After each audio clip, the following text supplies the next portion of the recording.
From the mountains of central British Columbia to you listening around the world, this, my friends, is Spaced Out Radio. I am your host, Dave Scott, sitting in the captain's chair of SOR headquarters. We welcome you to tonight's show, especially if you're listening in on our terrestrial affiliates across North America and digitally on TalkStream Live and Revolution Radio. If you want to take a listen to our archives, they are free for you at youtube.com/Spaced Out Radio. Just do old Davey the favor. Hit that subscribe button. Follow us on Twitter at Spaced Out Radio for the show and my personal handle at Dave Scott SOR. Our website is spacedoutradio.com, where we have a plethora of features for you, including rocking out to Bumblefoot and reading up on Captain Shirk's SOR Newswire. Tonight's show is brought to you by Chive Charities. Help make the world 10% happier by visiting Chive Charities today. You can find them on our website. We are heading into Texas tonight to learn about the Lone Star State's monsters. Michael Mays has investigated for nearly 20 years sightings both out of place of known animals and those that may not exist, or do they? He has appeared on numerous radio programs and on television like the Lowe Files. Mays is the owner and writer of the Texas Cryptid Hunter blog and serves on the board of directors of the North American Wood Ape Conservancy. I think he just got promoted there, too. We're going to learn all about that. And then at the bottom of hour number 3, I will bring you the SOR Newswire, brought to you by Paranoia Magazine. Michael Mays, it's been a couple years since we've had you on Spaced Out Radio. Way too long, and I apologize. That would be my fault for that. But I'm glad you're back, my friend. How you been doing? Been doing great, Dave. Appreciate you having me back. Oh, yeah, man. Absolutely. Because, you know, I don't think there's anybody better running the cryptid world rather than you in the Texas area, man, because you are working hard. You've got a great crew down there trying to figure out what the heck is going on. For our audience who may not know who you are, let's learn about you. How did you get into the whole cryptid world? Well, like a lot of people in the late 40s, early 50s, it's kind of a seminal event in my young life was a movie called The Legend of Boggy Creek, and scared the you-know-what out of me as a kid, and just grabbed a hold of something in my imagination and just never really went away. As a kid, I would check out any and all monster books in the library, to the point that my elementary school librarian even made a rule for me where I was only able to check out a monster book every other trip to the library, because she told me she wanted me to be a well-rounded individual. So, but the interest it never completely went away. And as an adult, once I had the means and a little time to do it, and the advent of the internet, of course, was a huge thing for research purposes and learning and finding out what was going on across the country and the world, and it just kind of grew from there. You know, it's funny how you started this as a child. You wanted to learn about these monsters. You wanted to see what was going on. You believed that there was something out there, all because you got a little bit spooked as a child. You know, did you ever think that your life would be this passionate about it, though? No, but to be honest, as a kid, I don't know if you think about anything in that much depth when you're that young, but it certainly was something that burned in me, that just interested me like very few other things. One of the highlights of my childhood was when the $6 Million Man fought Bigfoot on TV. I mean, that was maybe the highlight of my whole year. Oh yeah. As a kid there. I mean, it's just something that, like I said, it just captured my imagination, and it never really let go. I suppose it was the same with a lot of kids, and maybe they outgrew it or just moved on to other interests. And I do have other interests, but this just never left me. I just find it hard to believe that a lot of these stories that are out there are just complete fabrications that have managed to live on for decades, if not centuries, without some seed of truth to them. And that's what I'm trying to get to the bottom of. You know, you've been doing this for almost 20 years now. And that's probably the most common answer I hear from every researcher out there. We want to try and find the truth. We want to try and figure out what is going on. Is it even possible? Well, I hope so, because I would hate to think I've wasted this much time. But I believe it is. If I didn't think it was possible, I would remain interested. But I don't think I would pour the time and the money into it that I have if I did not feel that we could come to a resolution with at least some of this stuff. I don't think any one person's going to find the answers to UFOs, Bigfoot, Black Panthers, and so on down the list. But I think people working together, be it collaboratively or even separately apart, who we could start piecing together their research, we might be able to come to a conclusion that satisfies everybody as to what's really going on. If I did not feel that was a possibility, I don't think I would commit the time and the energy to it that I have. There are so many people here in this field that talk about putting things together, about growing together, about trying to bring the community together, and yet when it comes down to it, there isn't a lot of teamwork out there. There isn't a lot of camaraderie. What is your thoughts about that? Well, it's related to the question of, why haven't we found it by now? If we're talking about the wood ape or Sasquatch, why haven't we reached a conclusion to this? Why is this still a mystery after all these years? And the answer I used to give most of the time was something along the lines of, well, it's because so few people are actually looking.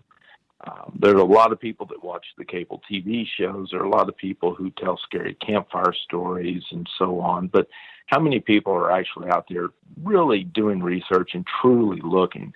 That was, and I think that's a valid point. But recent events have led me to believe it's because it's human beings that are looking. I mean, look at the world and what's going on right now, and the turmoil, and how difficult time we have just getting along with each other. To bond together, disparate groups from across countries or states, or different types of people, different agendas, different personalities. It's a wonder there's as much collaboration as there is. And that's kind of discouraging. But I think the basic answer to the question is why haven't we found them? It's because it's flawed human beings that are looking for them. And we allow personal, like I said, agendas, prejudices, theories. We don't want to let go of our little pet ideas, and it causes division, and it causes arguments, and we lose sight of what the real goal should be. And this idea that if you don't agree with me, you hate me. You don't agree with me, so you're an idiot. I can't have anything to do with you. This has really taken hold in society, and it's really a sad thing to see. But I think that has more to do with it than anything. Do you believe that there is common ground? And I'll give you an example of this. For instance, and I'm going to use a term that I hate here. All right, I hate the term Squatch. Okay, To me, anybody who uses that term regarding Bigfoot, I cannot trust your research if you do not respect, the terms about it. A lot of people, yourself, I think of Alex Mistretta, I think of David Weatherly, I think of John Tenney, I think of David Spinks, and numerous others will not use that term because they think it's disrespectful to the legends of the researchers from the past, and they think anybody who uses that term really doesn't know what the hell they're doing in the field anyways. What's your thoughts about that? Well, I can relate to a degree. When we formed the NAWAC, the North American Wood Ape Conservancy, we made a concerted effort to change our terminology from Bigfoot to Wood Ape. There were a couple of reasons for that. One is that tends to be what a lot of the locals, they call them wood monkeys or wood apes down here, and it makes sense. We tend to subscribe to the theory that it's some sort of primate or ape, and it lives in the woods, so it seems to fit. But we felt that the term Bigfoot had become just laughable. It's a joke now. That didn't necessarily used to be the case, but it everything from beef jerky to ice cream to insurance now is using Bigfoot as a pitch man or a punchline, and it's just kind of a cartoonish name in general. So we felt like by trying to use the term wood ape, it gave a more serious, I don't know, image isn't the right word, but it just was less comical, less cartoonish, more scientific than the term Bigfoot was. And then you go down there. One thing I would caution about, though, with what people call it, I think it depends on who it is and what the situation is. If this is someone claiming to be a researcher, I tend to agree with you most of the time. I don't particularly like the term. I would not say I'm offended by it, but it doesn't sound like you're serious. It sounds cartoony.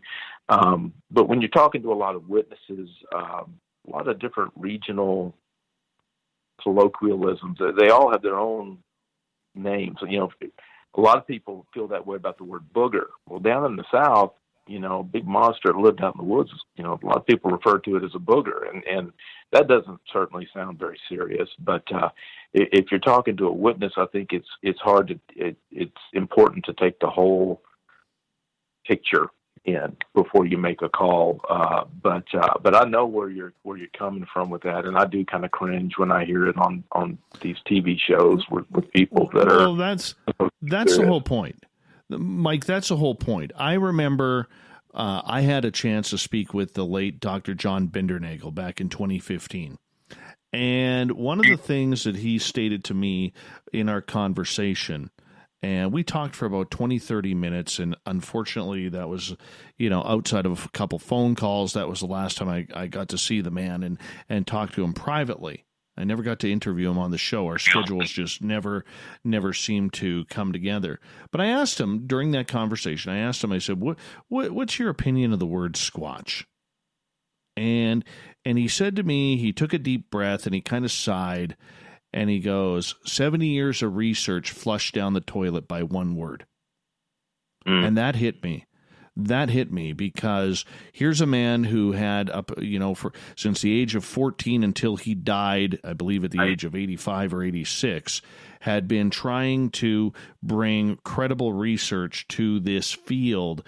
And here he was, watching a bunch of television shows, squatch this, squatch that, and really make it into a comedy rather than the seriousness that he was trying to convince his fellow scientists to start taking this subject a little bit more seriously. And, when I saw that, I just said, you know what? We just will not use that term on this show. We just will not. Because that one stuck with me. And, there's a lot of researchers out there who've been doing this a long time who think that, the terminology, the television shows combined, and, the popularity of people running into the forest, I'm going to find me a Squatch. It's almost made foolishness out of it. How have you had to battle that? Well, I agree with everything you said there. And, the TV shows have been kind of a double-edged sword in that they have brought a lot of awareness. They have brought some witnesses out from the shadows who had never told anybody what they might have seen or experienced at some point in the past. So they have done some good. But depending on the show, yeah, it can. Well, it doesn't even paint the researchers a lot of times in a great light. The question I always receive from people regarding the shows is, if they're so sure that this animal is right there where they are, right in the area, why would they pick up and leave and go somewhere else? Why would they not stay there and keep working that area until they, can zero in on it? And the answer is production schedules, and it's more about the show than it is the actual goal of finding one of these things. So reality TV, I've learned there's not a lot of reality to it in actuality. So, but that, some good has come from it, but it does create some short-lived enthusiasts who like to go out and broadcast calls and try to do the things they've seen on TV, and that can be problematic in certain areas. Now, where we tend to be, it's not a problem. We're in awful deep, and it's just too much trouble. It's too hard to get there for that kind of stuff to be going on. I think some people do join organizations thinking it's going to be like what they see on TV, and they find out just how demanding it can be, how expensive it can be. And, it's either, 100 degrees or 30 degrees, it seems like. And you're working in some rough terrain, and you're sweating, there's poisonous snakes, there's wild animals, there's poison ivy everywhere. It's just hard, and it's unpleasant. And a lot of people don't last very long because that's not what they see on TV. No, and that's probably the barometer where we got to set things. You know what I'm saying? And I think people want the rush. They don't understand. I mean, for people out there who watch the television shows or follow this on talk shows like this or read a lot of books, what's the biggest common mistake that rookies getting into this field make? Oh, boy. Well, first of all, they've got the wrong vehicle most of the time. I've known a lot of people who've tried to go into some pretty rough areas and Mitsubishis and things like that, and they just tear their vehicle up. They're just that you try to tell them how rough it is, and they have a hard time. They believe you, but they think it's going to be okay. They think maybe you're exaggerating or something, and they come underprepared as far as food, water. They pack, 18 pairs of socks, but no changes of underwear. There's just all kinds of things they do. And we try to provide some guidance in our group for the new people. But what we tell them right away is you're going to spend a lot of money. Not on the group. We're not taking your money, but if you're going to do this right, it's going to cost you a lot of money, and it's going to be unpleasant. We have a big sign up in our research area that says "Embrace the suck," and I'm not going to tell you we coined that phrase or anything, but we have adopted it, and you just have to embrace the suck because it is hard, it's unpleasant, and a lot of people just aren't ready. The biggest problem probably is people who are in poor physical condition who show up down there, and they're just not ready to be out in the elements for a week at a time. They're not prepared for the heat. They're not prepared for the cold. They're not prepared for the terrain, the hiking. They got the wrong footwear. Things like that are probably the most common. I'm wondering about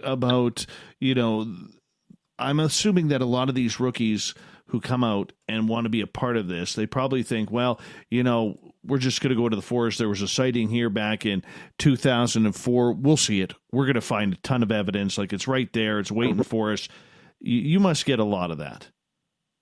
Well, I think we all have this kind of inner arrogance that we're going to be the one, these guys don't know what they're doing. I'll get out there and I'll figure this out. And the other thing is we're a microwave society. We're the kind of people that pop a bag of popcorn into the microwave and it's going to take 60 seconds and we're there yelling, hurry up at the microwave because we're impatient. We want it right now, instant gratification. And it's a grind. And we do get some of those folks. Now, we've been fortunate in recent years. We've got a lot of great new members, and that's one of the reasons our group, we have a yearly training camp for people who sign up and are new, and we pound it into their heads, all this stuff that we're talking about. Before you're going in the field with us, you have to understand this, and this. And a lot of it does get through. Sometimes, there are a few who it doesn't. And typically those are the people that end up dropping out in short order. But one of the reasons we have that training camp for new members is to try to avoid that very thing, because it used to be a problem. And by having that camp, though, we've helped alleviate that quite a bit. We had sessions on, just everything we've talked about and more, and how to be prepared, listen to us, talk to these veterans, talk to the people, what it's like. If you don't believe me, talk to these guys. If you don't believe them, talk to these guys. And it seems to have helped quite a bit. So that's what we've done to try to head off some of those issues that you've raised. Michael Mays is our guest tonight on Spaced Out Radio. We got about 45 seconds here before we got to go to break at the bottom of the hour. Michael, I'm curious in regards to, and we might have to carry this over to the next half hour, but I'm curious, you get a lot of people coming in trying to figure out, is Sasquatch an ape? You call it the wood ape, or your group does. There's a lot of people who believe there is something spiritual or supernatural about this. I think we need to tackle that, because there's a lot of controversy in the entire field about that. Now, I know where you stand, and I know where your mind is open as well, just because, and I think that's admirable, because just because you don't or haven't experienced something, you're not closing the door to it, but yet many in this community do. Michael, I'm going to actually take your answer on this right after we get back from the break here on Spaced Out Radio. Michael Mays, the Texas Cryptid Hunter, is our guest tonight. We're talking Bigfoot. We'll get into some, Black Panthers, maybe some Chupacabra, Who knows what else we'll hit up? Pterodactyls? Do you think we could get into those? Who knows? We'll figure it out. We're running on the fly here with Michael Mays tonight on Spaced Out Radio.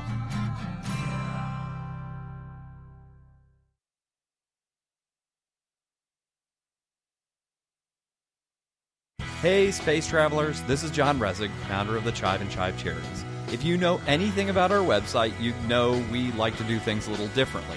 We're not some faceless organization collecting money for a nebulous cause. Our donor dollars go directly toward life-improving items. Then we give those items directly to an underdog who needs it most.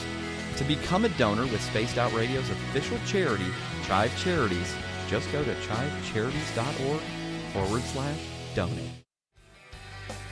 From the heartlands of Canada to beards around the world, we know how to take care of you. Fill your follicles with the Mighty Moose Beard Oil. All our oils and balms are handmade and 100% natural ingredients because we care about your beard. And hey, use the promo code SOR2019 and get your Mighty Moose Beard Oil today.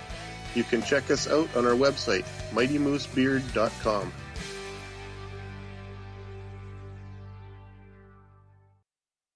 Hello, this is your guitar man, Ron Bumblefoot Thal, and I have to tell you, I love the response I get for Little Brother is Watching from Spaced Out Radio fans. It's amazing how music can inspire and make people think deeper about what's going on in the supernatural world. You can head over to my website, bumblefoot.com, to check out my music, my guitar workshops, my touring, even check out some of the hot sauces that I'm working on. And make sure you keep on listening, because with Spaced Out Radio, you know Little Brother is watching.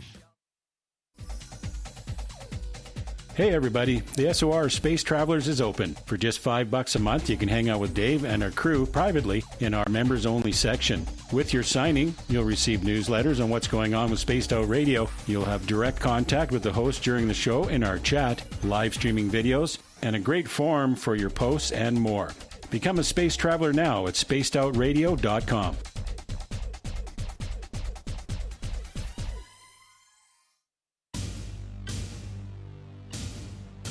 You wanted new SOR gear, and now you can have it. The SOR Vault is fully stocked with t-shirts, hats, hoodies, mugs, and everything in between, with great logos for you to choose from.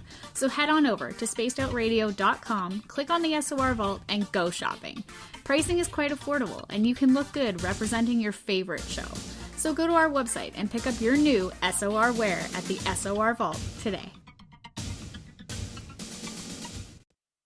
If you like it hot, real hot, then heat up your meals with Bumblefoot hot sauce. Get your Bumblefoot hot sauce today. The sauce, Bumblicious, and the 4 million Scoville unit Bumble.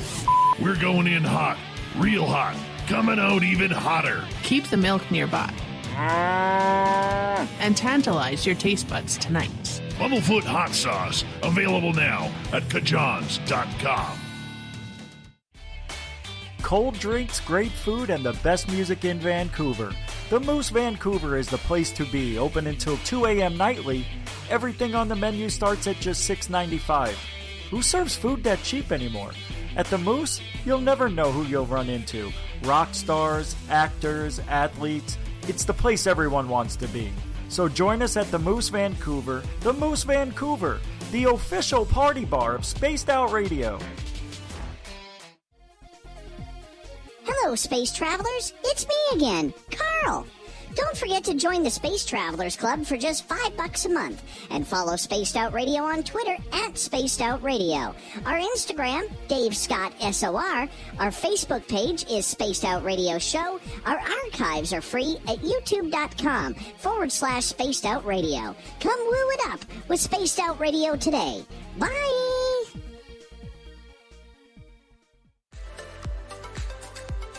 Are you looking for great advertising value for your company? Look no further than Spaced Out Radio. We have a multitude of places to get your name out there, including commercial ads during the show, special promotions, and banners on our website. Our audience is proven to support the companies that support our show. We can make your budget work for you. So for more information, please contact us at sales@spacedoutradio.com. At spacedoutradio.com, we are keeping you up to date on all the news with the SOR Newswire. Captain Shirk leads the team that is bringing you the news of the day and exclusive stories on everything paranormal and supernatural. It's free to read, it's updated daily, and it's right there for you. The SOR Newswire is a one-stop shop for the news of the day. Check it out at spacedoutradio.com today. We're taking Sunday nights out of this world on Spaced Out Radio. This is Michael W. Hall, also known as the Paranormal Lawyer. Together, we're going to go on an exciting journey into the unknown. I'm going to bring you some of the best interviews in the paranormal and supernatural to start your new week off on a freaky note. So tune in to Spaced Out Sundays with me, Michael W. Hall, only on spacedoutradio.com.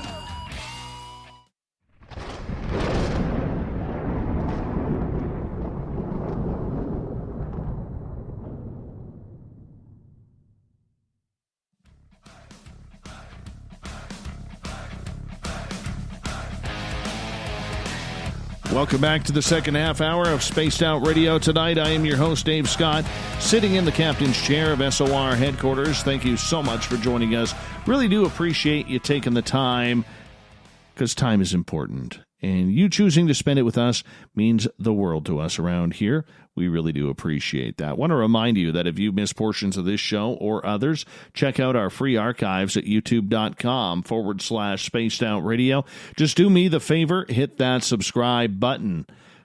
Our website, spacedoutradio.com. We got a plethora of features for you, including rocking out to Bumblefoot and reading up on Captain Shirk's SOR Newswire and so much more. Hey, follow us on Twitter if you haven't already at Spaced Out Radio for the show, and my personal handle at Dave Scott SOR.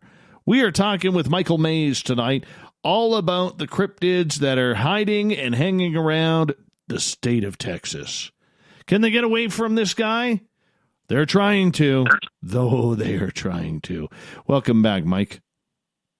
Thanks. They're doing a pretty good job so far, too, by the way. Perfect, man. I appreciate that. I appreciate you filling us in on that. They're doing it up here, too. I will say this. Before we get to the question I asked you right before the break, I will say this. My own area here, I found yesterday, my buddy Little Marky Spender and I, we were out yesterday with my boy and literally found a wolf track the size of my 6-year-old's hand. That is a big wolf, man. Big wolf. Luckily, we didn't see it, but his track was fresh. And we know he was following some deer because there were some fresh deer tracks in the area, too. So maybe he had a good snack. I don't know, but... yeah, no Sasquatch, none whatsoever. Right before the break, I was asking you a real important question regarding this entire subject, and that is, your group, you call this creature a wood ape. And there are many out there who believe that there is something very special about this creature, whether it's interdimensional, supernatural, has some sort of psychic type power. A lot of First Nations / American Indians believe this, and that is what they have gone on by also calling this creature the wild man over the centuries and millennia that they have dealt with it. How do you draw the line, Michael, between those who are out there strictly for scientific reference of this, comparatively those who have had some very unknown circumstances regarding this creature? Well, I think individuals who are interested in the topic, and there's a variety of reasons why people come to be interested in the topic. I'd mentioned earlier about me as a young man, seeing the Legend of Boggy Creek and the old In Search Of TV shows and stuff. That's what piqued my interest. Some people, something happens, they have a visual or they have an experience, an encounter of some kind. They've never given the topic a thought in their whole life until this happens. And depending on what that encounter was like, that's going to, however it went, that's going to color their views on what is this thing, and is it an animal, is it something paranormal, what is it? And I get that, I understand that, and I think those people, if they do move on, I want to learn more about this, I want to look into this, I think they are going to be naturally inclined to head off and go toward a group that tends to have had similar encounters or experiences. So our group, the position we take is this is a flesh and blood animal. It's a primate, probably an ape. The Gigantopithecus descendant relative is a very prevalent and probably the most popular theory among our membership. But again, this is colored by our experiences, what we have seen, what we have heard, the sign we have found is all stuff that falls under the umbrella of behaviors of the great apes around the world. Now, I will admit that the things we hear and see and the behaviors we have documented don't fit under any one great ape. It's almost as if this animal has taken this from the orangutans, I've taken this from the gorillas, this from the chimps, and so on. It's kind of this hodgepodge. It's all mixed up together. These different behaviors you see, and that's where we're coming from. Simply because we just haven't seen anything that would cause us to think otherwise. Now, I know there are others out there who have very different types of stories. And from that standpoint, who am I to tell anybody what they saw, what they heard, what this thing did or didn't do. I'm not in any place to judge anyone on that. But I'm a guy that goes with where the evidence leads me. And so far, the evidence I've seen, and I've talked to an awful lot of witnesses over the years, and I haven't heard a story down here in Texas, Oklahoma, Arkansas, Louisiana, from anyone who's told me anything that could be interpreted as paranormal. Not one witness has said, "Oh, I saw these lights," and I know it's something that some people say they've seen. I haven't had a witness tell me that they saw orbs or lights in association with a wood ape or a Bigfoot sighting. I've not had a witness tell me the thing just poof, it just vanished, it dematerialized. I haven't heard a witness tell me that. Now I know others have, and if I'm ever confronted with that, I'm going to have to ponder on that. I suppose if I ever see something like that, then I may have to reconsider. But as of right now, I'm certainly in the flesh and blood camp right now, as is most everybody in our group. And I just think people tend to gravitate toward other like-minded folks when it comes to what they think these things are. Well, the big thing, though, is it's one thing to have a belief, but it's another thing to close your mind to a lot of it. And this is where we see a lot of the problems in the field of Sasquatch research, is the fact that we have a lot of people out there who are closing doors before they've even investigated it. How important is it to investigate those claims, no matter how weird they may seem to your overall goal? Well, I think that's a good point. I think, you can't throw the baby out with the bathwater just because it doesn't fit your pet theory. It's kind of like, in the community at large, and I really don't like that term, the community, very much. But it's as if, those who say they're skeptical, what they really mean is they don't believe. Those who say they're open-minded, what they really mean is, I'm 100% in, I believe it. And there's no middle ground there, if that's, where you're grounded. I think there are a lot of things that can be explained if someone were to take time to do so. For example, these things are, when they want to be, incredibly fast. They're incredibly strong, at least once they're grown.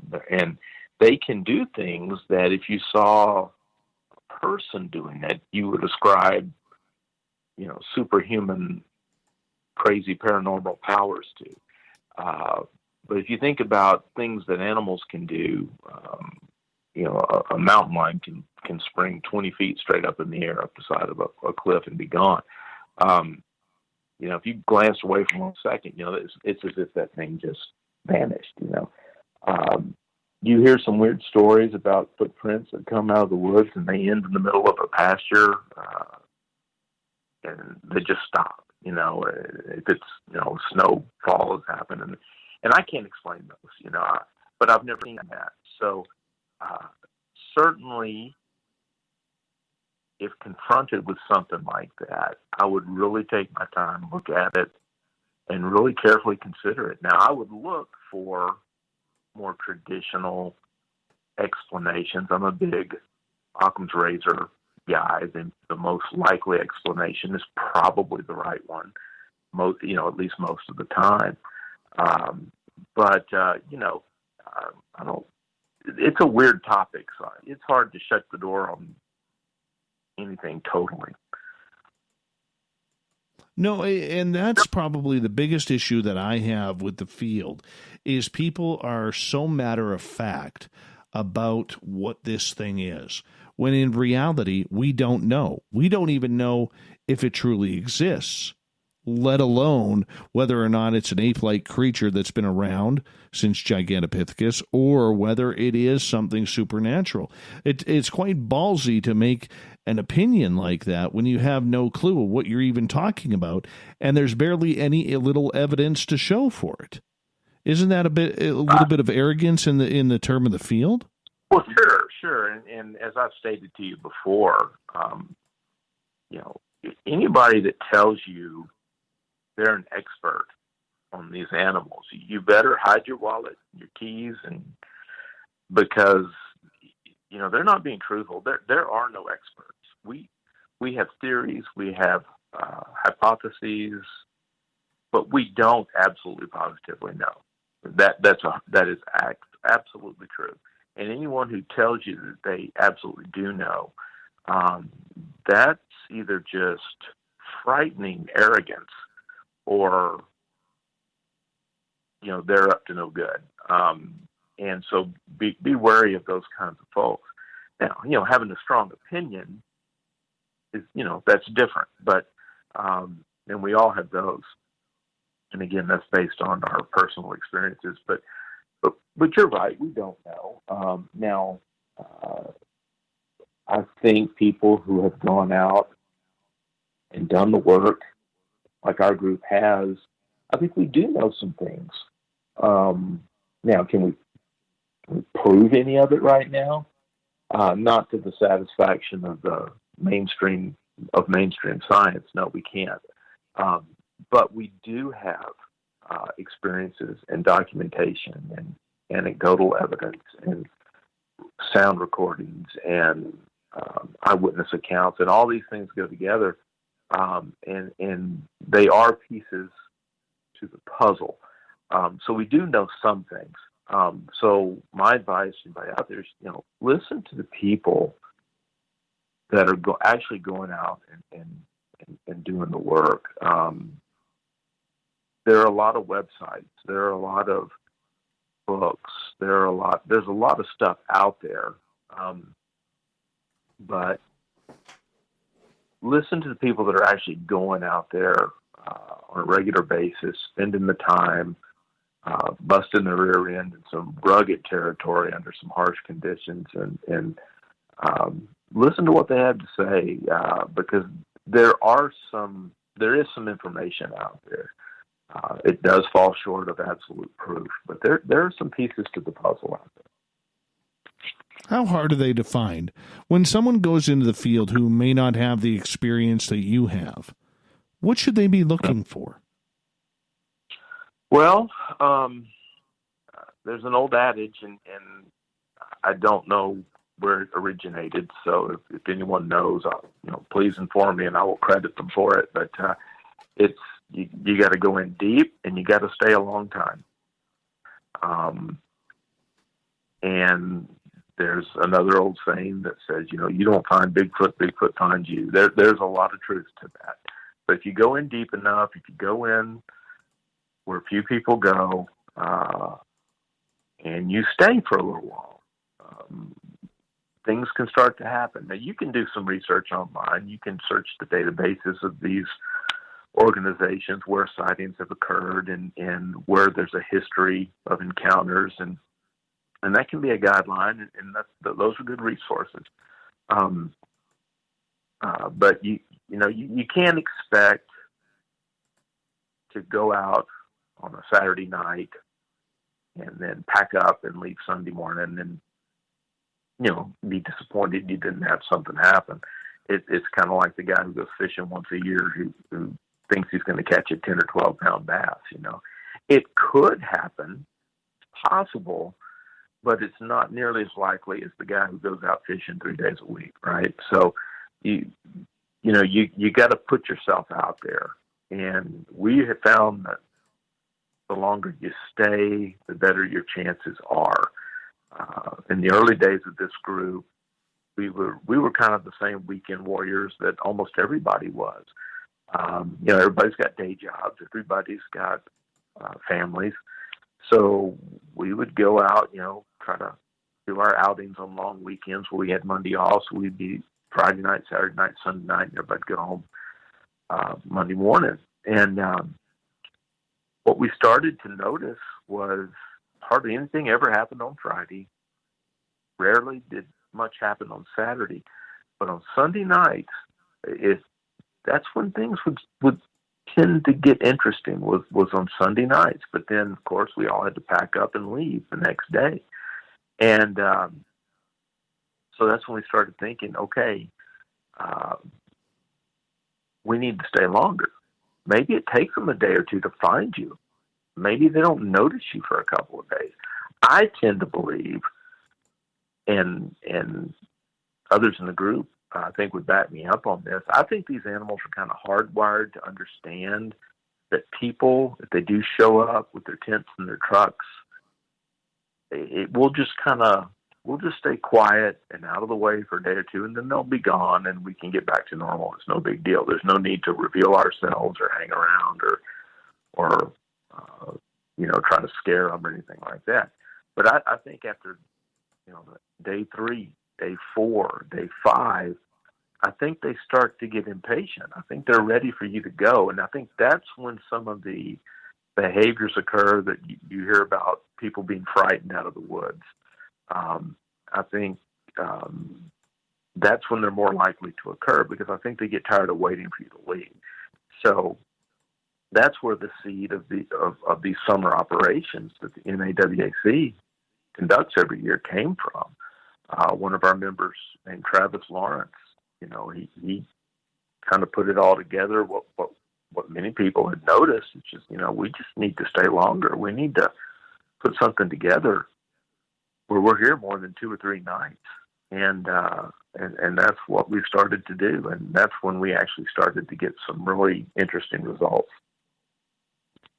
Michael Mays is our guest tonight on Spaced Out Radio. We're talking Bigfoot right now, as we got about 6 minutes to go before we got to go to break at the top of the hour. Michael, you talk about getting comfortable in an area there.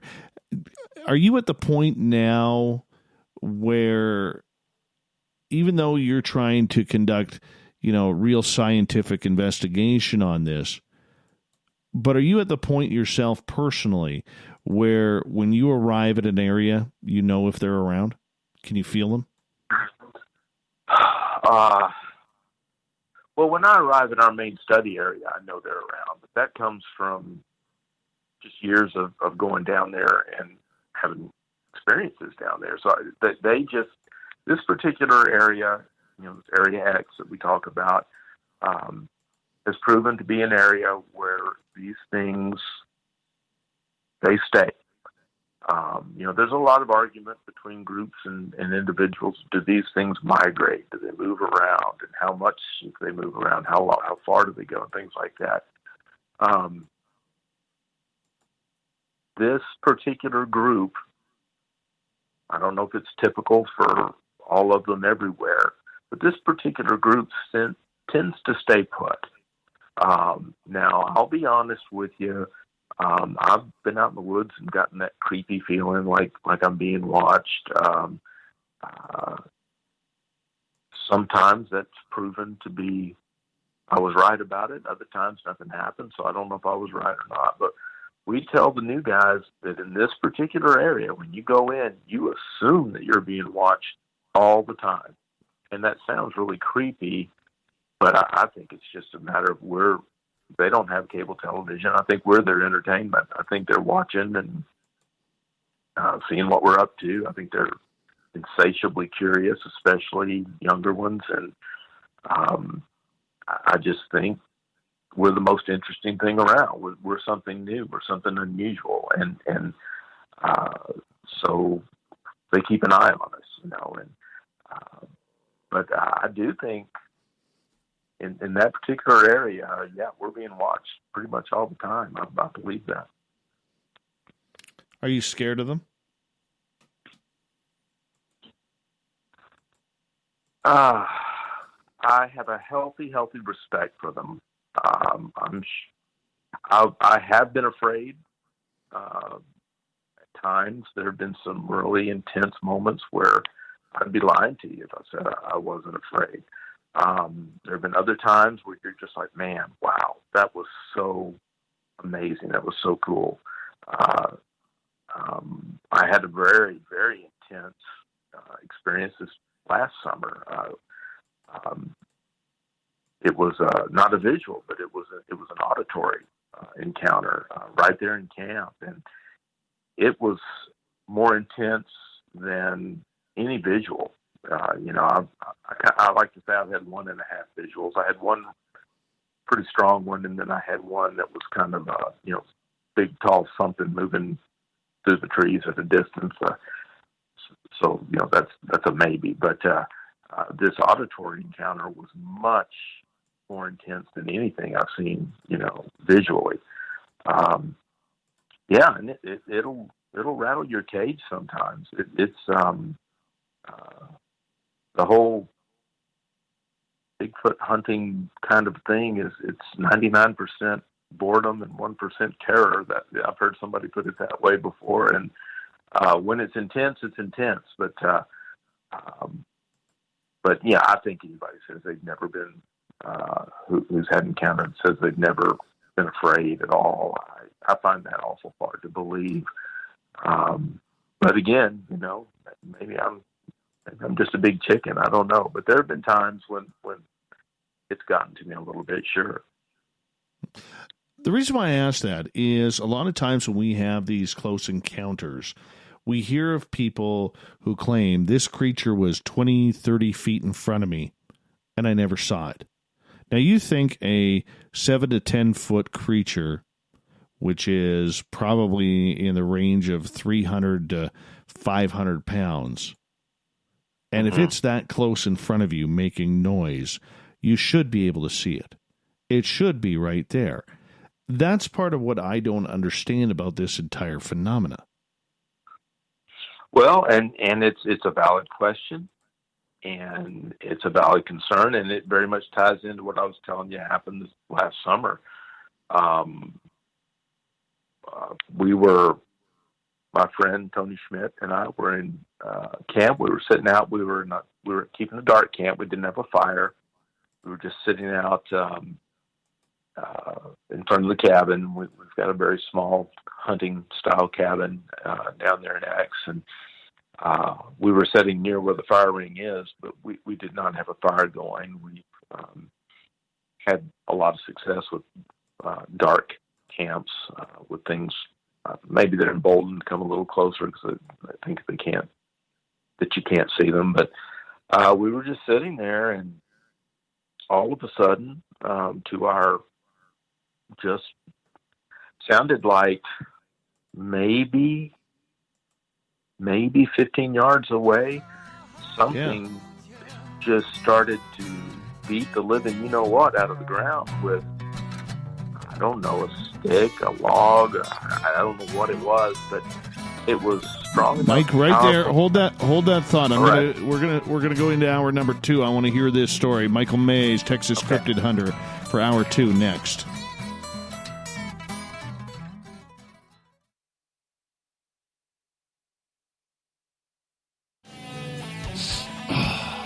I'm feeling a little spicy tonight.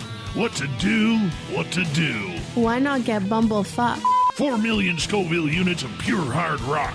Bumblefoot hot sauces come in 3 flavors. The burning tone it down a bit with Bumblicious and throw the sauce on everything. Spice it up. Bumble me, baby. Bumblefoot hot sauce. Get it today at kajans.com. The SOR Vault is open for business, and do we have some cool swag for you to pick up? All you have to do is head over to our website and click on the SOR Vault.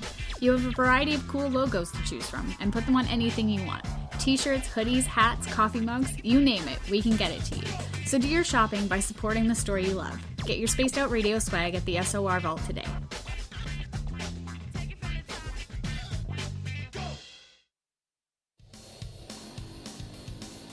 We all know on Spaced Out Radio we love a good beard and mustache, so why not take care of your facial hair with Mighty Moose Beard Oil? Made in Canada, we're taking care of beards and stashes around the world. We use 100% natural ingredients with our oils and balms to make your whiskers feel silky smooth. Use promo code SOR2019 at MightyMooseBeard.com today.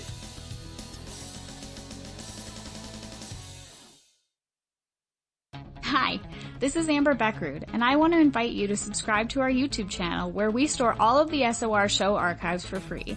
And as an added bonus, every 2 weeks I'm posting brand new content on Cryptid Tales, where I will get into some of the spookier legends and folklore from around the world and tell the stories that go with them. Find us at youtube.com/spacedoutradio and check out Cryptid Tales today. Drop a comment and let me know what you want to hear. See you there. For the price of 1 cup of coffee a month, you can become an SOR Space Traveler. The Space Travelers Club is a place where you can interact with other listeners, either live during the show or on our great forum. We want your stories, pictures, comments, and ideas. You'll get live video streams, exclusive content, and be a part of our newsletter. Stay in touch with everything SOR. The Space Travelers Club is just $5 a month at spacedoutradio.com. The party is always on at the Moose Vancouver. The Moose Vancouver is where you want to be when visiting Canada's West Coast. Open until 2 a.m. nightly, the Moose cranks up the rock while serving some of the best rated food in the city. The menu starts at $6.95. Why party anywhere else in Vancouver when the Moose is right there? Get your horns up and rock with the Moose, the official party bar of Spaced Out Radio. Hi there, this is the paranormal lawyer Michael W. Hall. I'd like to invite you to listen in each Sunday night where we're going to open up your eyes to everything strange and paranormal. I will be hosting some great guests with topics that affect us all, such as UFOs, ghosts, and everything paranormal. Let's learn together on Spaced Out Radio Sunday with myself, Michael W. Hall, the paranormal lawyer at spacedoutradio.com. Get your horns up with me on Spaced Out Radio. This is Ron Bumblefoot Thal. Come tune in to SOR where you can hear me rock out with Little Brother is Watching, the official theme song of Spaced Out Radio. And then come on over to bumblefoot.com where you can find out about my tour schedule, my music, and everything else. Bumblefoot.com keeps you up to date on what I'm doing and the best way to stay in touch with my music and music camps. Sign up for my newsletter at bumblefoot.com and remember, Little Brother is Watching. Are you an experiencer of something strange that can't be explained? Do you want help finding out what's going on? I'm Ryan Stacy, head of the Experiencer Support Association, otherwise known as TESA. We've teamed up with Spaced Out Radio to investigate cases filled out in the SOR Sightlines report. We are independent and there's no cost to what we do. All we need is your experience. Let's find out what's happening together on the SOR Sightlines report.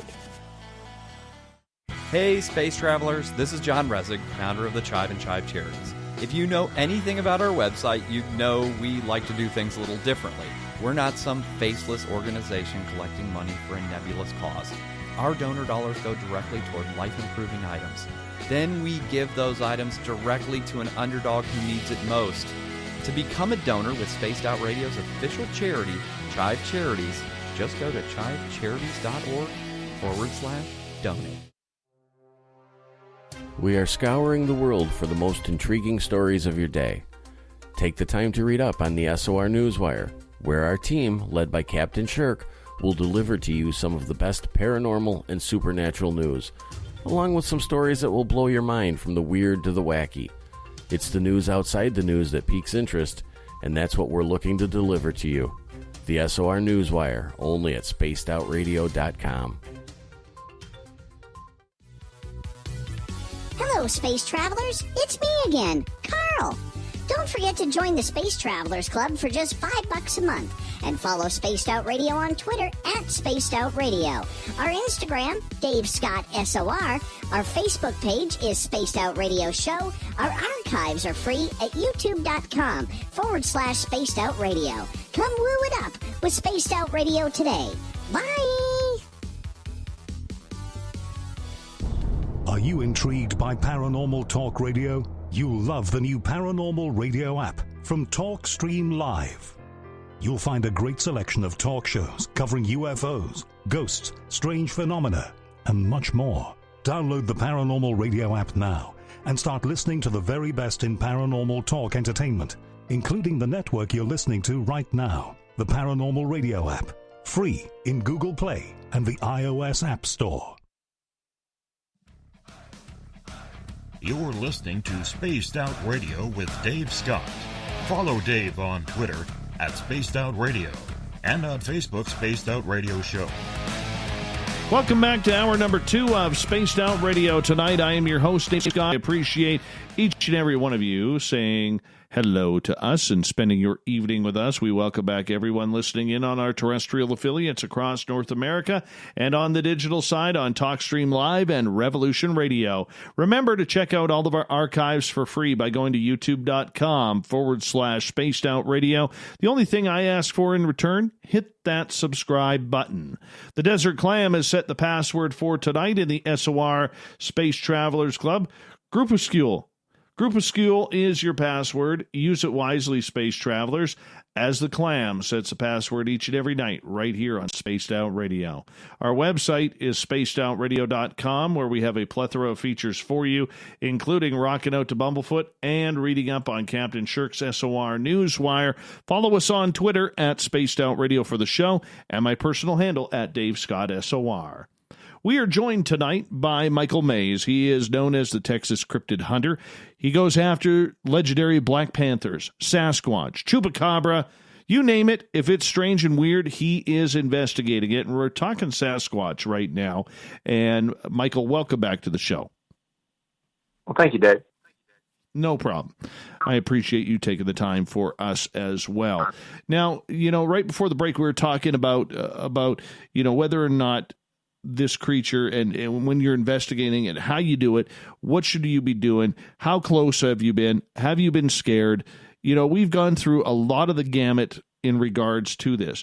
Do you believe this creature that we call Sasquatch, Bigfoot, Wood Ape, whatever we want to call it, okay, do you believe that this does show some sort of aggression towards people?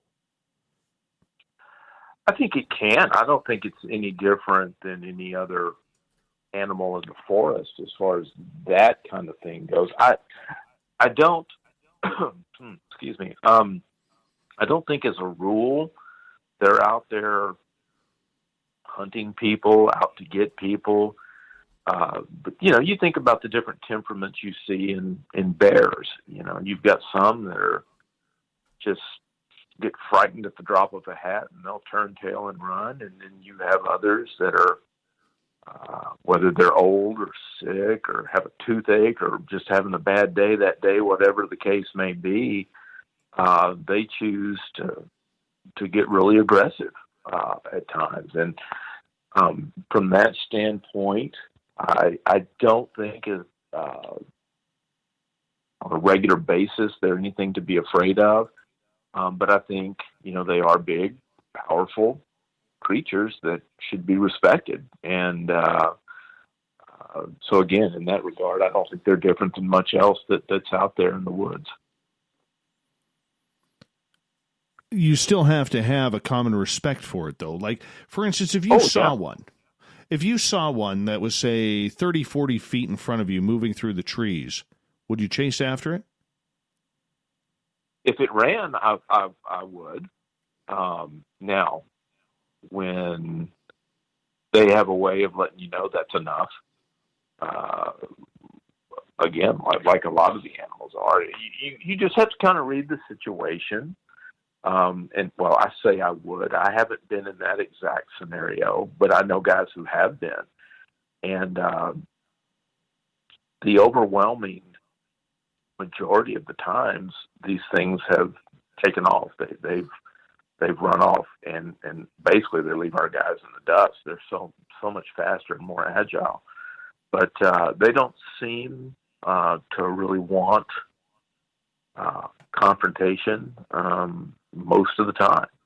Now, there have been other times where guys have gotten close to a really heavily brushy area where you can't really see, and there's clearly something in there, and there's a growl or a vocalization or something that says, okay, that's enough. That's far enough. And I think you have to respect that. If you're hiking along and you hear something like that, I think obviously the wise thing to do would be to back off slowly and respect the animal.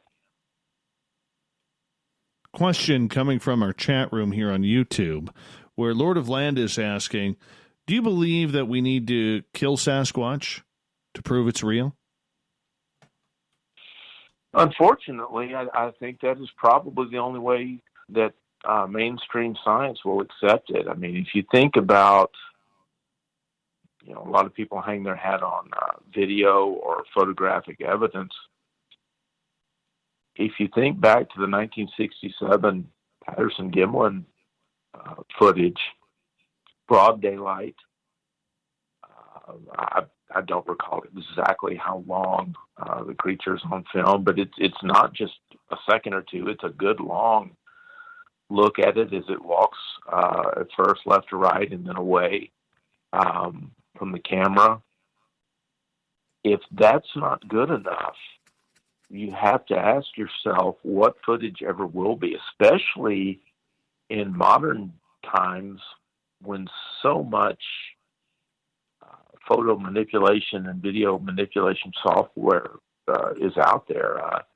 I think unless you get video or a photograph of it doing something that no person could do, then I think it's just going to be, pretty much ignored. Look at the footage, that Paul Freeman got in the Blue Mountains. I mean, that's pretty impressive, and yet it's just not talked about. There are a couple of very impressive photos that were taken on an Indian reservation in Concho, Oklahoma. You may be familiar with the story about the casino, the animal that was seen at a dumpster behind a casino there in Concho years ago. Was kind of in conjunction with a flap of sightings at that time, and there were two very, very impressive photographs that were taken, and they generated absolutely zero interest from the scientific community. They're simply blown off. It's a guy in a suit. It's fake. It's a hoax, and that's all there is to it. It's really a very unscientific attitude, but it's their attitude nonetheless. So I think the only thing that's going to be indisputable is a specimen. Now, having said that, I'm in favor of collecting one and one only in order to then start the process of conservation. To have habitat set aside, you have to first prove the animal is real. If not, you're basically asking the government, hey, set aside all this land that will never be used again, never be developed, will never exploit it for its resources because a unicorn lives there. I mean, that's the equivalent. That's what you're doing. You're asking them to preserve habitat for a myth. And so you have to prove it's real and you have to prove it's there. And to take one to save a population, I think is something that has to be done. And again, I think the trick here, it's unsavory to a lot of people. It's not that anyone wants to take one and put it on their mantle. It's strictly to save the entire species, the population. That's the goal. It seems to be kind of at odds with one another. Say, I want to kill one to save them, but that's I really believe that's what has to happen, and that's the reasoning, behind it.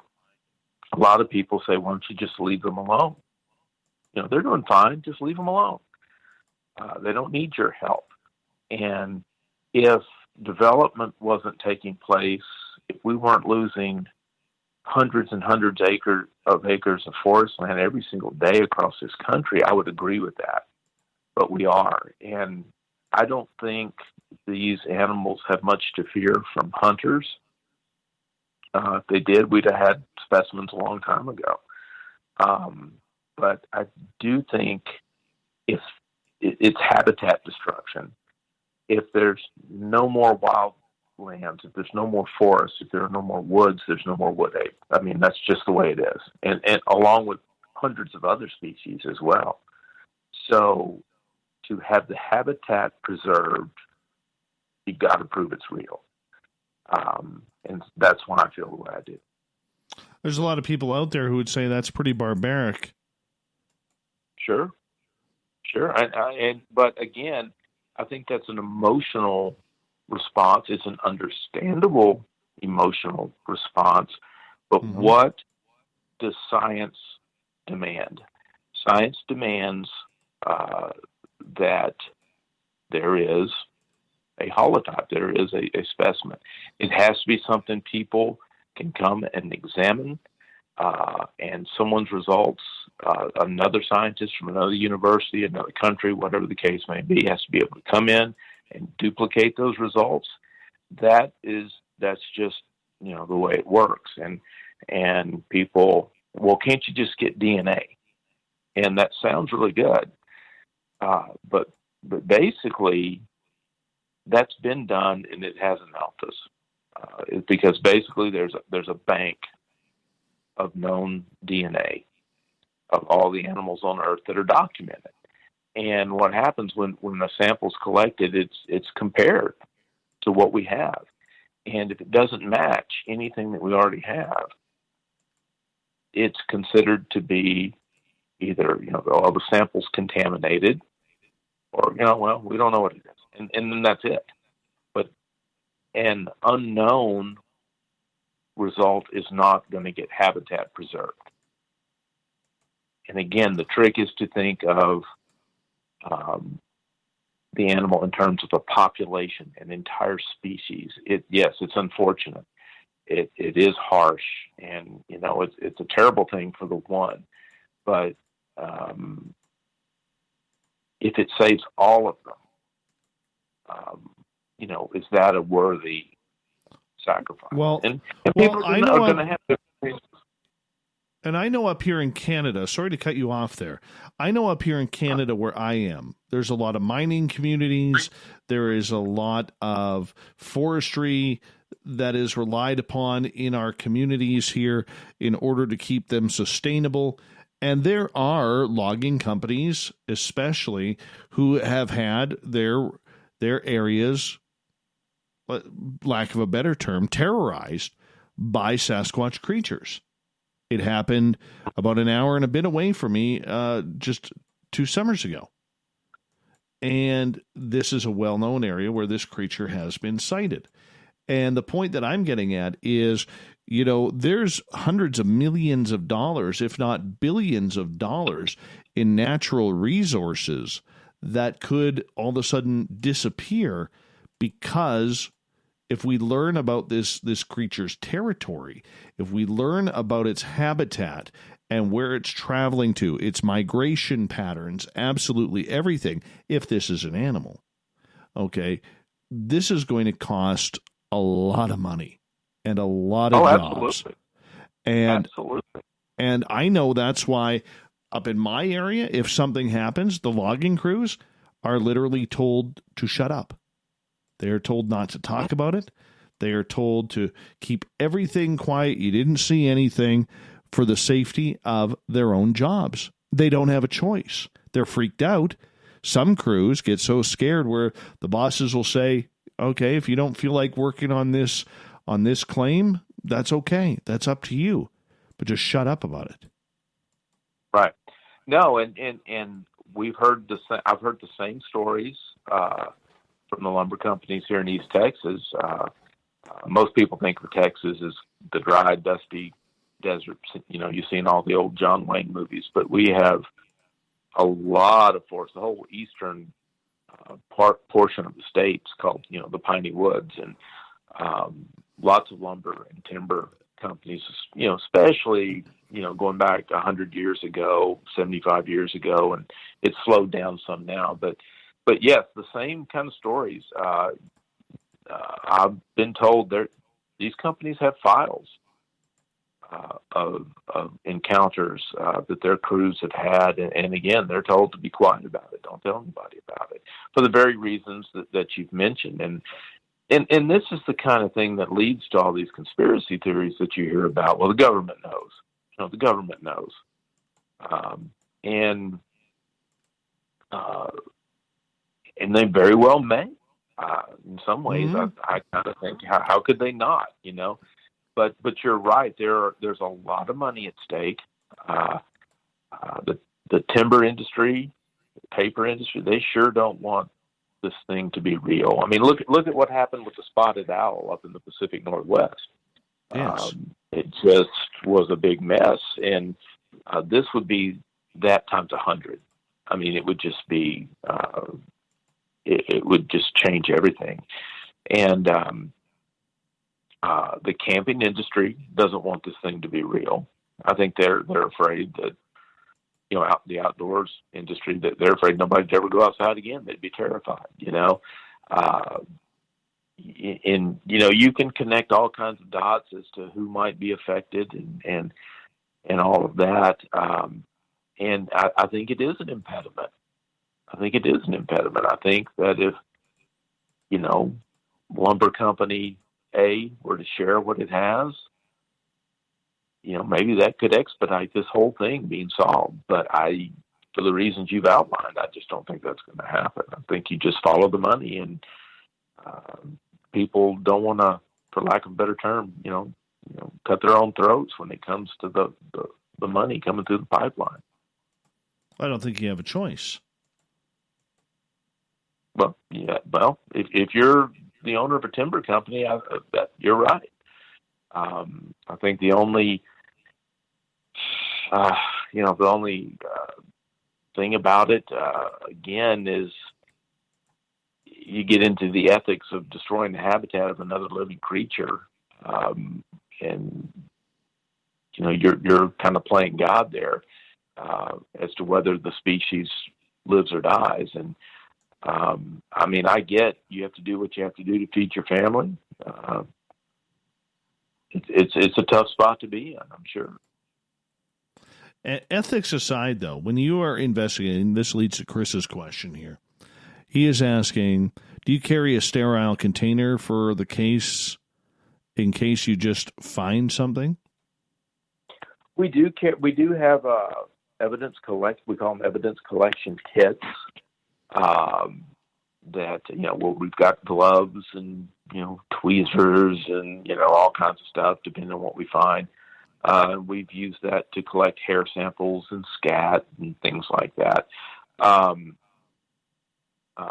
And what we've been told is the best thing to do is brown paper bags or envelopes. That a lot of people use baggies. And they zip them up in these baggies. But if they spend much time there at all, humidity and things, some of these locales where we operate can play havoc with whatever's in there. So, you get them in a paper sack or envelope of some kind. You get it to a freezer as soon as you can, and then you decide what to do with it. But we do have evidence collection kits, and this summer, along those lines, we are going to take our first dip our toe into the waters of the environmental DNA thing. You may have heard about what they did at Loch Ness with this,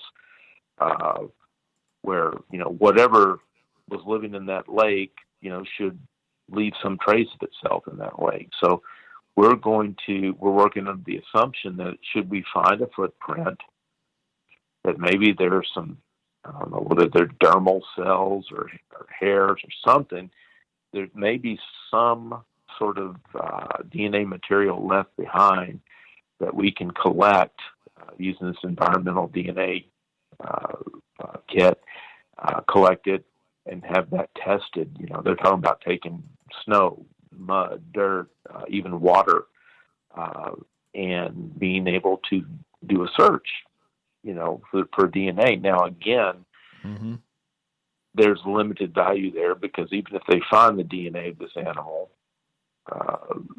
it's not going to be in the DNA bank, so to speak. Probably the best we can hope for is unknown. But if that, if we have that result on file, then later, should we, we find hair and it comes back as the same, okay. Now we're starting to build our case that there is an animal out there that's unknown, and then maybe that gets the attention of, well, this is where maybe a specimen becomes unnecessary. If you get someone with the resources of, the Smithsonian Institution or National Geographic or someone like that interested with their resources and their time, then maybe we can do this without it. But without those kinds of resources, I'm just skeptical that we can. But that's what we're trying to do. We're trying a lot of things. We're not just running around out in the woods with guns. We're still using cameras. Again, we're going to try the environmental DNA. We're doing all kinds of different things. We had an experiment a couple of years ago. We're still doing it now with radio tags, radio transmitters, where we're attempting to get one of these things to tag itself with and using advanced telemetry systems be able to track it. We think we pulled that off back in 2015, and it garnered shockingly little interest from the scientific community. But it's a pretty fascinating event. You can read about it. We have on the NAWAC website. It's woodape.org. It's called the Tag 7 paper. You can read about how that worked, and anybody's watched any, Wild Kingdom when they were a kid, or any wildlife shows, you've seen these guys tag animals, and they've got the handheld antennas, and they're scanning, and they're getting a radio signal from a transmitter, and that's basically what we did. And we feel strongly that it was an ape that we got a tag on. The way we got it to basically tag itself was just, it's just genius. We've got some really smart people, very outside the box thinkers in this group, and that was one of our, what I believe were really one of our great successes. That later, as we continue to accumulate evidence, I think a lot of people are going to look at that Tag 7 paper and what we were able to deduce and figure out tracking this animal over 10 months. I think we've gleaned a lot of information from that data. Well, let's get into that more when we come back from our break here at the bottom of the hour. Michael Hayes is our guest tonight. When we come back, we're going to talk about tagging a Sasquatch. Has it been done? It may have been. We'll find out more with Michael Mays, the Texas Cryptid Hunter, right after this on Spaced Out Radio.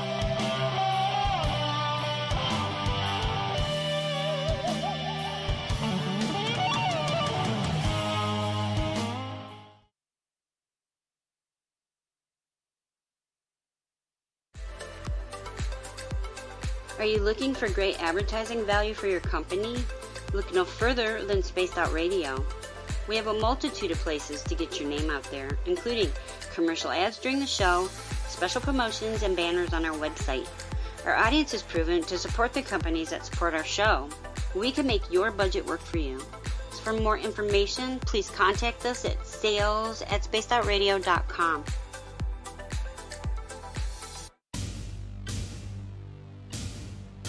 You wanted new SOR gear, and now you can have it. The SOR Vault is fully stocked with t-shirts, hats, hoodies, mugs, and everything in between, with great logos for you to choose from. So head on over to spacedoutradio.com, click on the SOR Vault, and go shopping. Pricing is quite affordable, and you can look good representing your favorite show. So go to our website and pick up your new SOR wear at the SOR Vault today.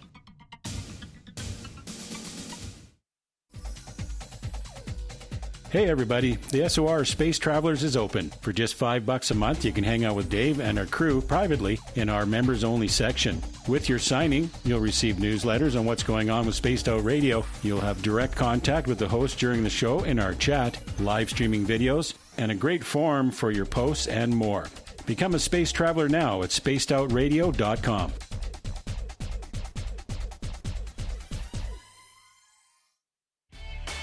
Cold drinks, great food, and the best music in Vancouver.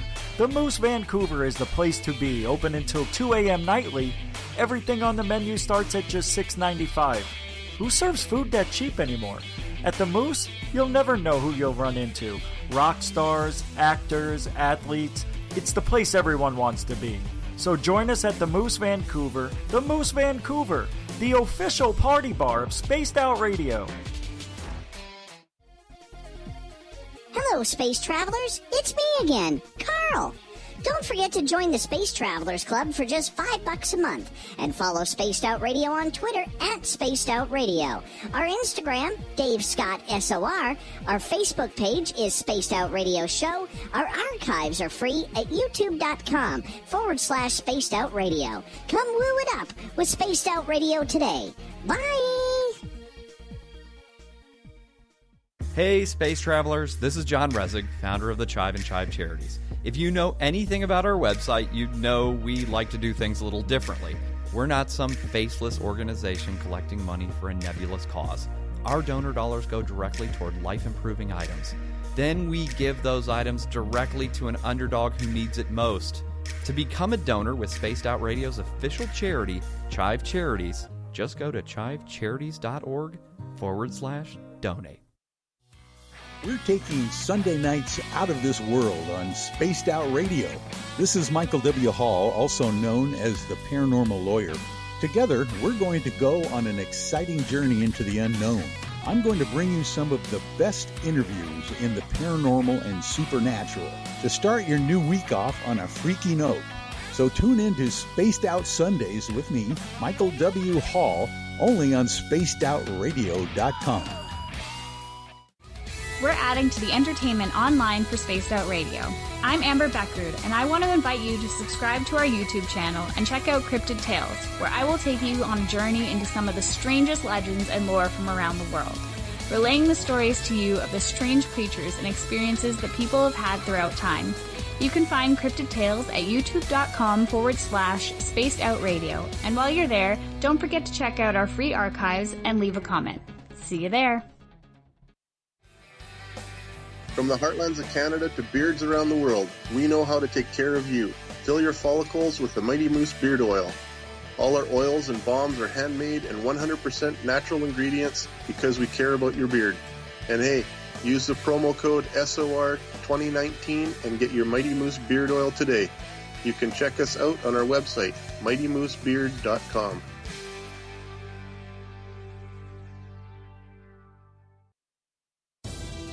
At spacedoutradio.com, we are keeping you up to date on all the news with the SOR Newswire. Captain Shirk leads the team that is bringing you the news of the day and exclusive stories on everything paranormal and supernatural. It's free to read, it's updated daily, and it's right there for you. The SOR Newswire is a one-stop shop for the news of the day. Check it out at spacedoutradio.com today.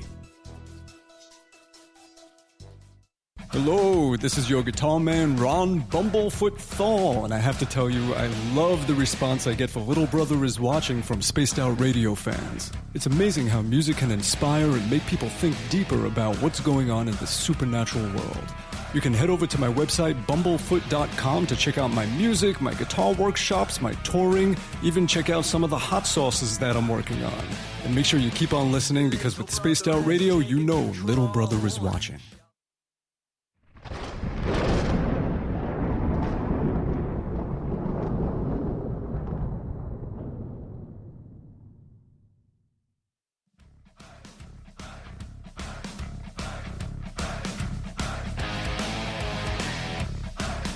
We pass the halfway point of Spaced Out Radio tonight. I am your host, Dave Scott, sitting in the captain's chair of SOR headquarters. Thank you so much for joining us. We really do appreciate that. We want to remind you that if you've missed portions of this show or others, do me a favor, hit that subscribe button on our YouTube channel, youtube.com/Spaced Out Radio. We'd greatly appreciate that. Our website is spacedoutradio.com, where we have a plethora of features for you, including rocking out to Bumblefoot and reading up on Captain Shirk's SOR Newswire. Follow us on Twitter at Spaced Out Radio for the show, and my personal handle at Dave Scott SOR. Tonight we're talking Sasquatch, Black Panthers. Texas Cryptid Hunter Michael Mays is with us. We're getting into all the monsters tonight. And you know we love our monsters around here, everyone. Michael, welcome back to the show. Thanks, Dave. Appreciate it. No problem. No problem. Now, right before the break, you were telling a little bit of a story, and I want you to go into detail about this because your team believes that they have actually tagged a Sasquatch, much like you would tag a bear or a great white shark in the ocean. This is amazing. Well, yeah, we think we did pull that off. I'll kind of give you the abbreviated version. This was in 2015.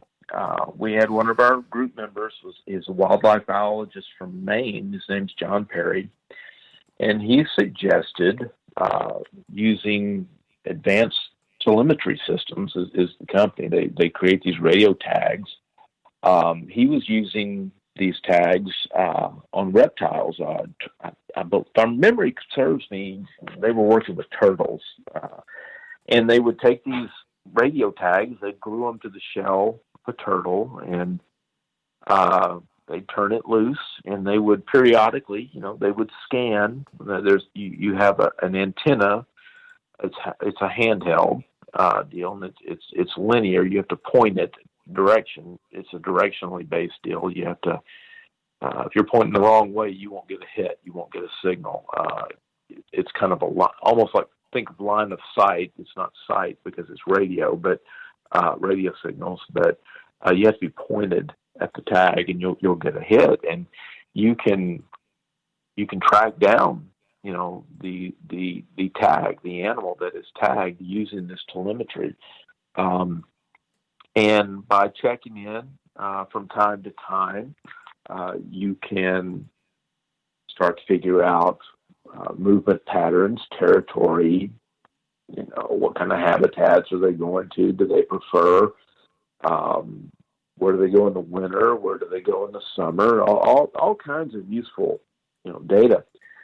So John suggested that we might try to make use of this technology, and these radio tags. They come in all different sizes. The size he was using was very small. Again, it was for reptiles, and the trick, of course, was how do we get this on an ape, on a Sasquatch? What do we do? How are we going to do that? So while that was going on, that discussion was happening. Our chairman at the time, Alton Higgins, another wildlife biologist, he had started to use what he called string traps in area X. And what he would do, he took some industrial strength black sewing thread, and he would tie it to one tree, and then he would stretch the thread out. He would not tie the other end around another tree, but he would kind of loosely just kind of loop it around another tree. And he would do this at heights of about 7 feet. He didn't want, for example, a deer walking through to walk through the thread. And this thread is just practically invisible out in the woods. And the idea is something will walk through the string, the thread, and as it walks through, the end of the thread that is not tied will unwrap itself, and it'll stretch out as the animal passes through, and the way the thread is stretched out will give you the direction the animal was traveling. And so you have some data you can glean from that, depending on how high you place it, the directions, and through the use of these string traps, Alton was able to deduce to figure out several travel paths for something. Something was walking through there. Something big was coming through there and walking through these string traps. And so the idea was to somehow marry the transmitters, the little radio tags, to this string trap deal. And we have a member named Mark McClurkin, just a genius. And what he did, we had the small radio tags that were used for the reptiles. They're only about an inch long. Now they have about a 3-inch little antenna on them. But what Mark did is he took a cocklebur, which if you've ever been down to Texas, a cocklebur, I think it's in the sunflower family, but it's this spiky. It's a seed housing basically for the plant, but it's just all spiky. And these things, if you walk through a field, they're going to get stuck to your pants, your socks.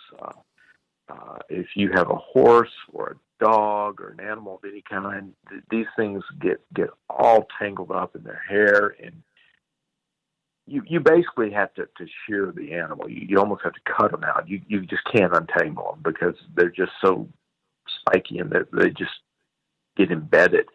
And so these cockleburs get to be pretty large. And so what Mark did was he would cut one in half.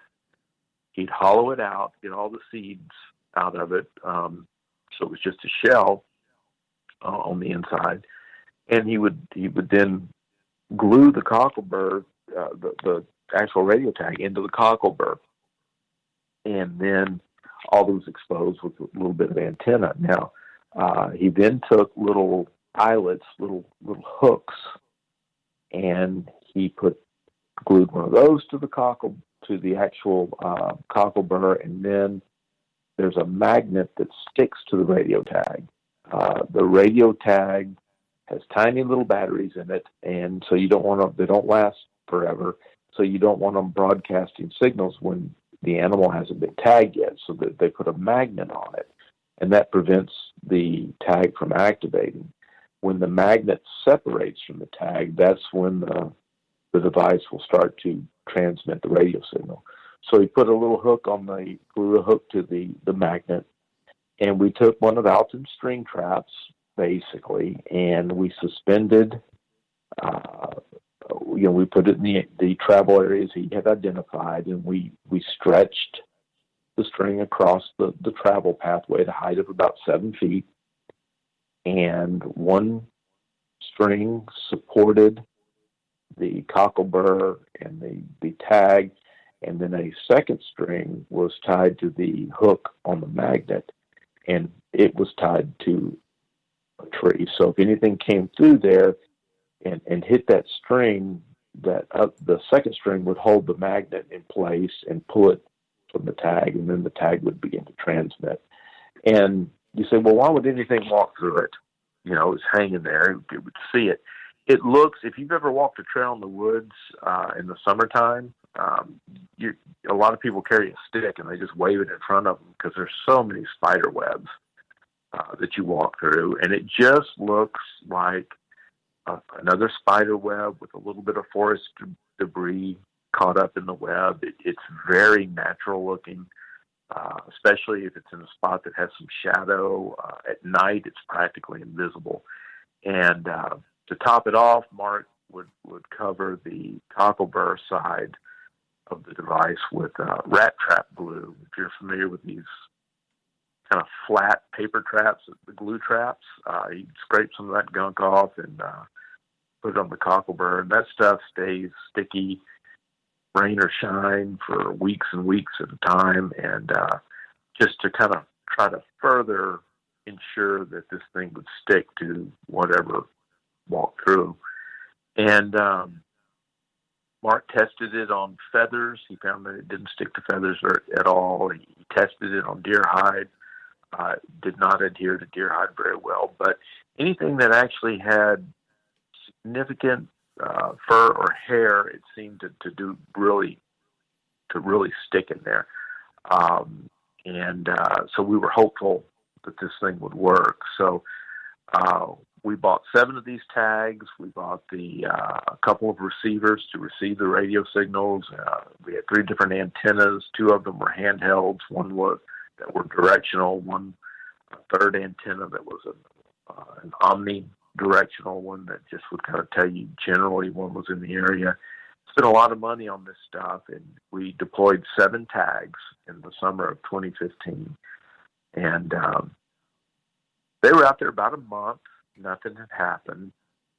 And then it was in August of 2015 when some of the guys that were in the area, they made a visual inspection of the tags, and they found that one was gone. The magnet was hanging there on the string. The tag was gone. The string trap had been compromised, and they went back. They got the antenna, the receiver, and they were getting a very strong hit from nearby. It had obviously been moved and was on an animal of some kind because, if it had just fallen off or something, it would have been right there at the base of the tree, and that was clearly not the case. They did not discover this till about 8:30, 8:45 at night. It was getting dark, so they decided, well, the signal's very, very strong. It's close.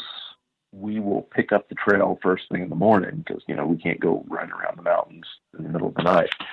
And they got up the next morning, got the receiver, got the antennas out, and they could not get a signal anywhere. They couldn't find it. It was gone.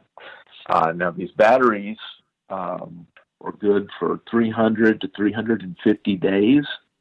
So they knew it wasn't a case of the battery just quit. I mean, these things are good for a while, and but they could not locate a signal of any kind. And so from that point on, we had guys coming in. We got those antennas, and we went all over creation down there trying to reacquire the signal, and we just couldn't. We talked to John Perry again, and he recommended that we take that omnidirectional antenna and we take it up in an airplane and we fly over the area, because it is line of sight. You have to have a direct line, and there's so much cover.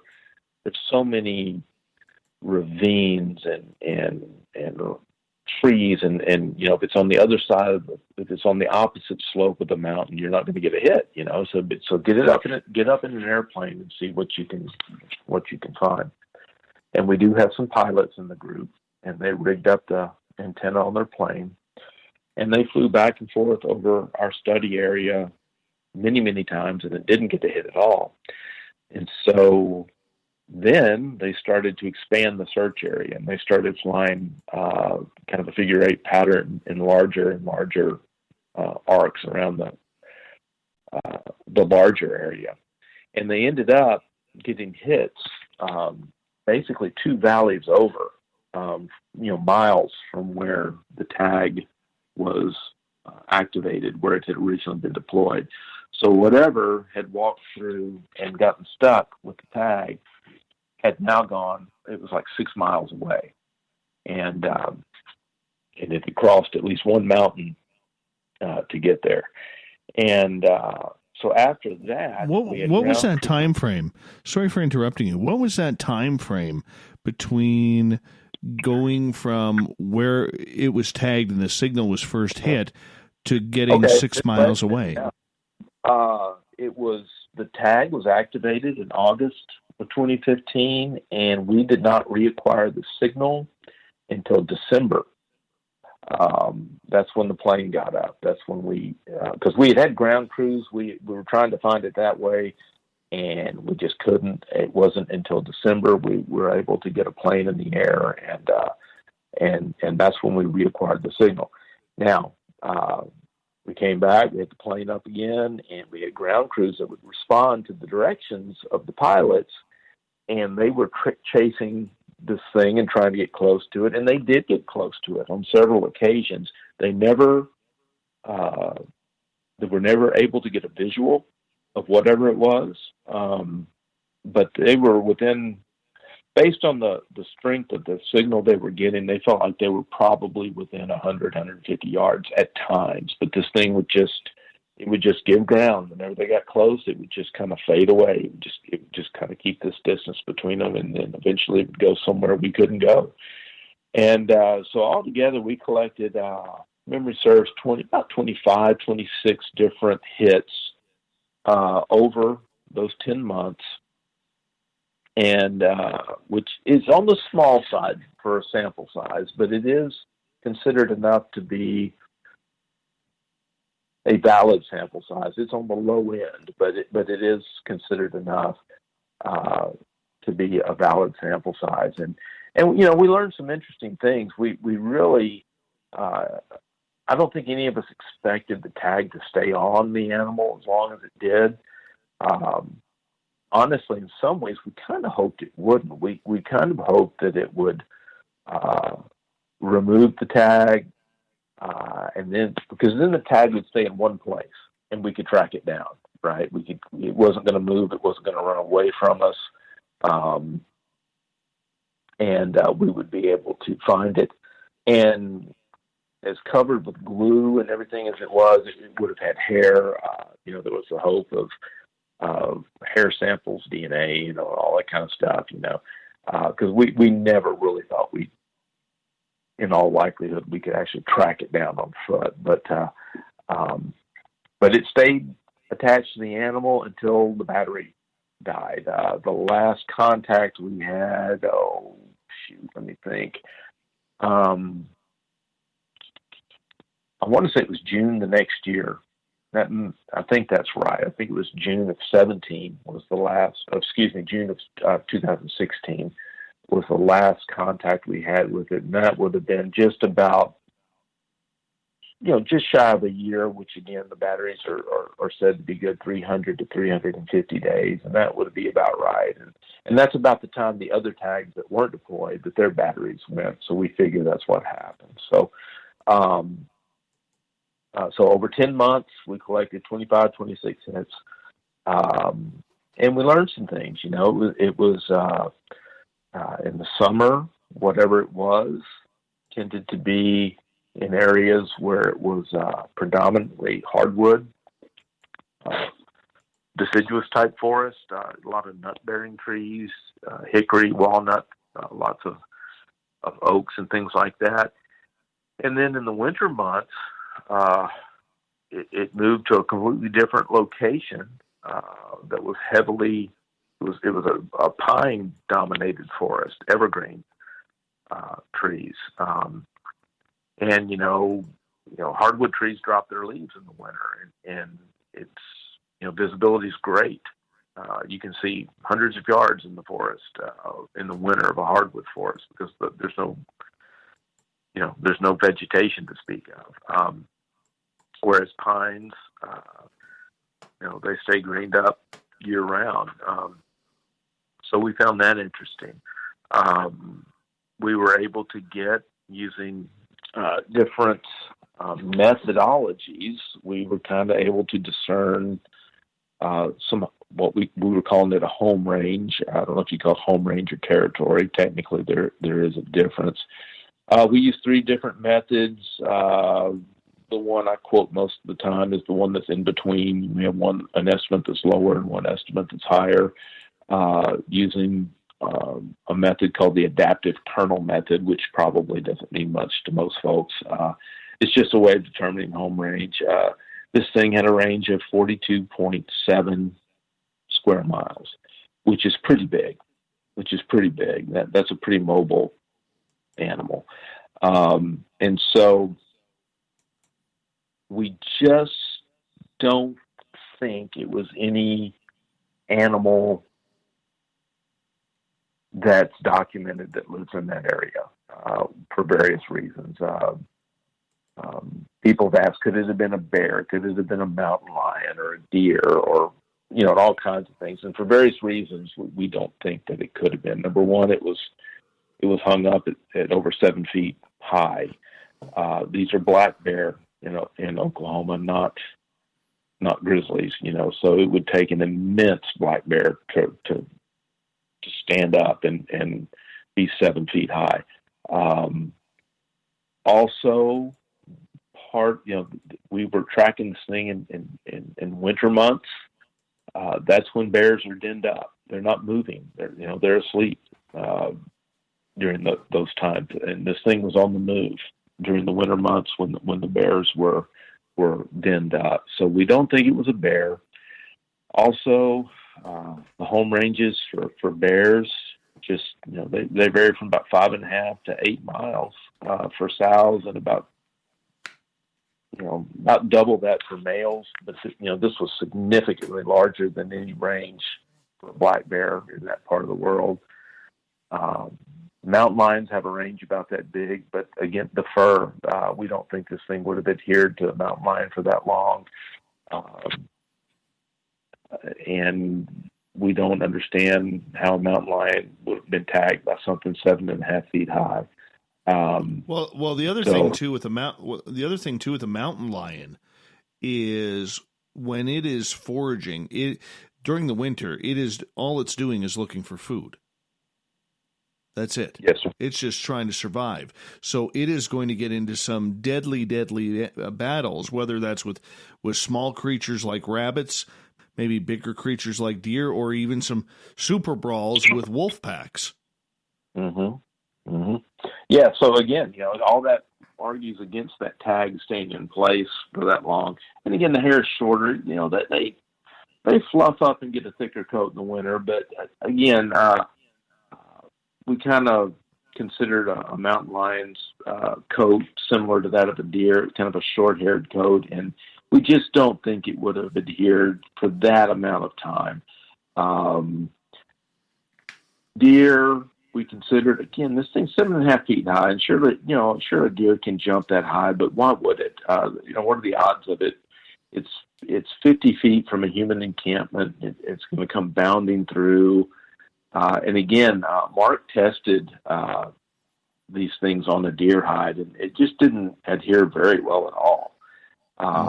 Another suggestion some people have made is it was an owl or a bat. Mark tested on feathers. You don't have moose down there. We don't have moose, no, not down here. Okay. And the bats, Mike can make a bit of an argument, but bats migrate out of Oklahoma and in the winter, and they hibernate. So again, this thing was active during the winter. And then coyotes or raccoons or possums and all these things, none of those animals have the range that this thing displayed. So what does that leave, And of course, people say, well, you're biased. That's what you're looking for. Of course, that's what you think. Well, I'm open. You tell me what else it could have been, because the usual suspects, there are major flaws with each one of those arguments for the usual suspects, that you find in that area. And so we're pretty convinced, and we can't absolutely say for sure, but we're pretty convinced that's what it was. Mike, I'm going to get you to hold on right there. We got Michael Mays for another half an hour on Spaced Out Radio, going into hour 3. Then at the bottom of the hour, the SOR Newswire and the Thought of the Day. Stay tuned. Final hour of Spaced Out Radio is next.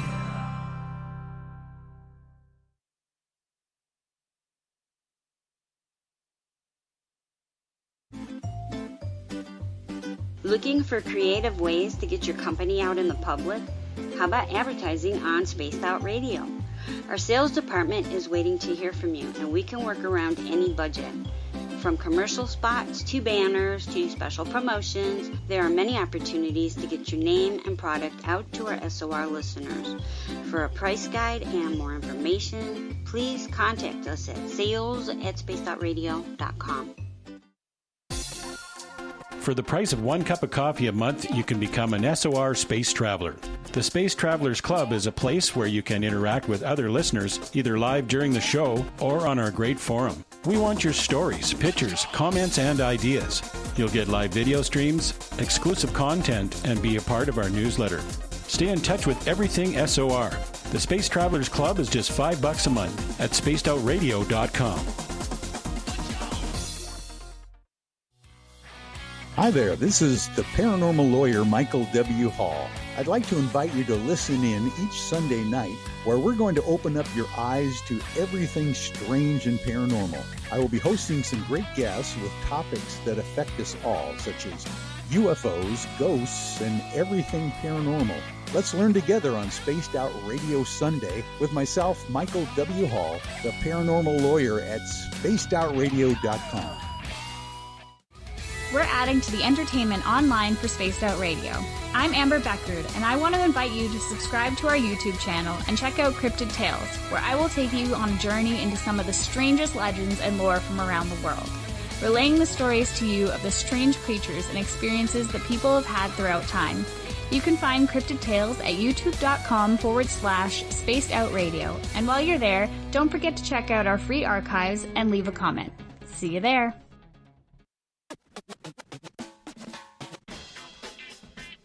The SOR Vault is open for business, and do we have some cool swag for you to pick up? All you have to do is head over to our website and click on the SOR Vault. You have a variety of cool logos to choose from, and put them on anything you want. T-shirts, hoodies, hats, coffee mugs, you name it, we can get it to you. So do your shopping by supporting the store you love. Get your Spaced Out Radio swag at the SOR Vault today.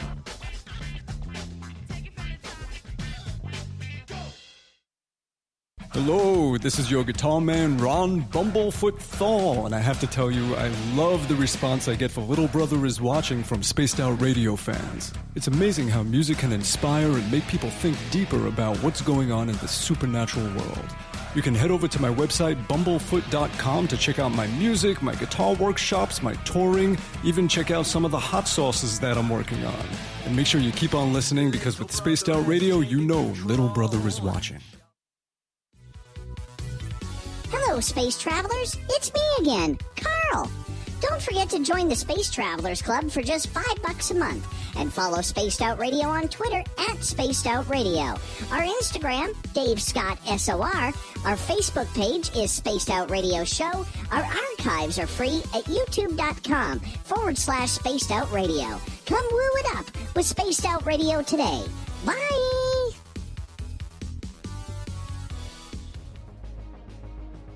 Hello everyone, this is Ryan Stacy from the Experiencer Support Association, otherwise known as TESSA.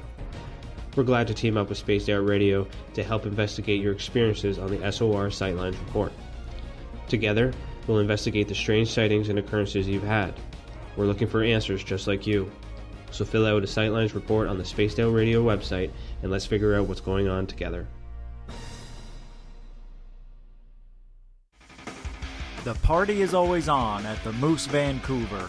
The Moose Vancouver is where you want to be when visiting Canada's West Coast. Open until 2 a.m. nightly, the Moose cranks up the rock while serving some of the best rated food in the city. The menu starts at $6.95. Why party anywhere else in Vancouver when the Moose is right there? Get your horns up and rock with the Moose, the official party bar of Spaced Out Radio. I'm feeling a little spicy tonight. What to do? What to do? Why not get Bumblefuck? 4 million Scoville units of pure hard rock. Bumblefoot hot sauces come in 3 flavors. The burning Bumble. Tone it down a bit with Bumblicious and throw the sauce on everything. Spice it up. Bumble me, baby. Bumblefoot hot sauce. Get it today at kajans.com. We are scouring the world for the most intriguing stories of your day. Take the time to read up on the SOR Newswire, where our team, led by Captain Shirk, will deliver to you some of the best paranormal and supernatural news, along with some stories that will blow your mind from the weird to the wacky. It's the news outside the news that piques interest, and that's what we're looking to deliver to you.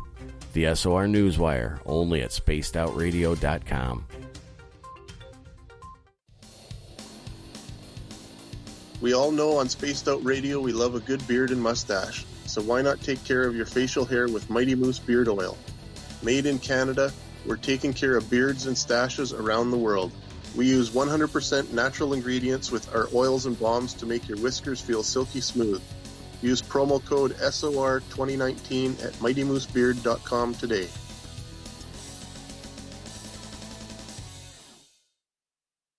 Hey, space travelers, this is John Resig, founder of the Chive and Chive Charities. If you know anything about our website, you know we like to do things a little differently. We're not some faceless organization collecting money for a nebulous cause. Our donor dollars go directly toward life-improving items. Then we give those items directly to an underdog who needs it most. To become a donor with Spaced Out Radio's official charity, Chive Charities, just go to chivecharities.org/donate.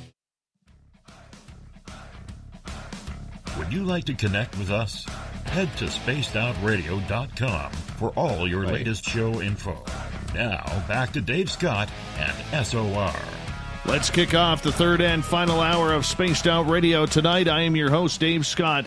Thank you so much for taking the time to spend with us. Hi to everyone listening in on our terrestrial affiliates around North America and on the digital side on TalkStream Live and Revolution Radio. Remember, you can check out all of our archives for free by going to youtube.com/Spaced Out Radio. Just do me the favor, hit that subscribe button. The Desert Glam has set the password for tonight in the SOR Space Travelers Club.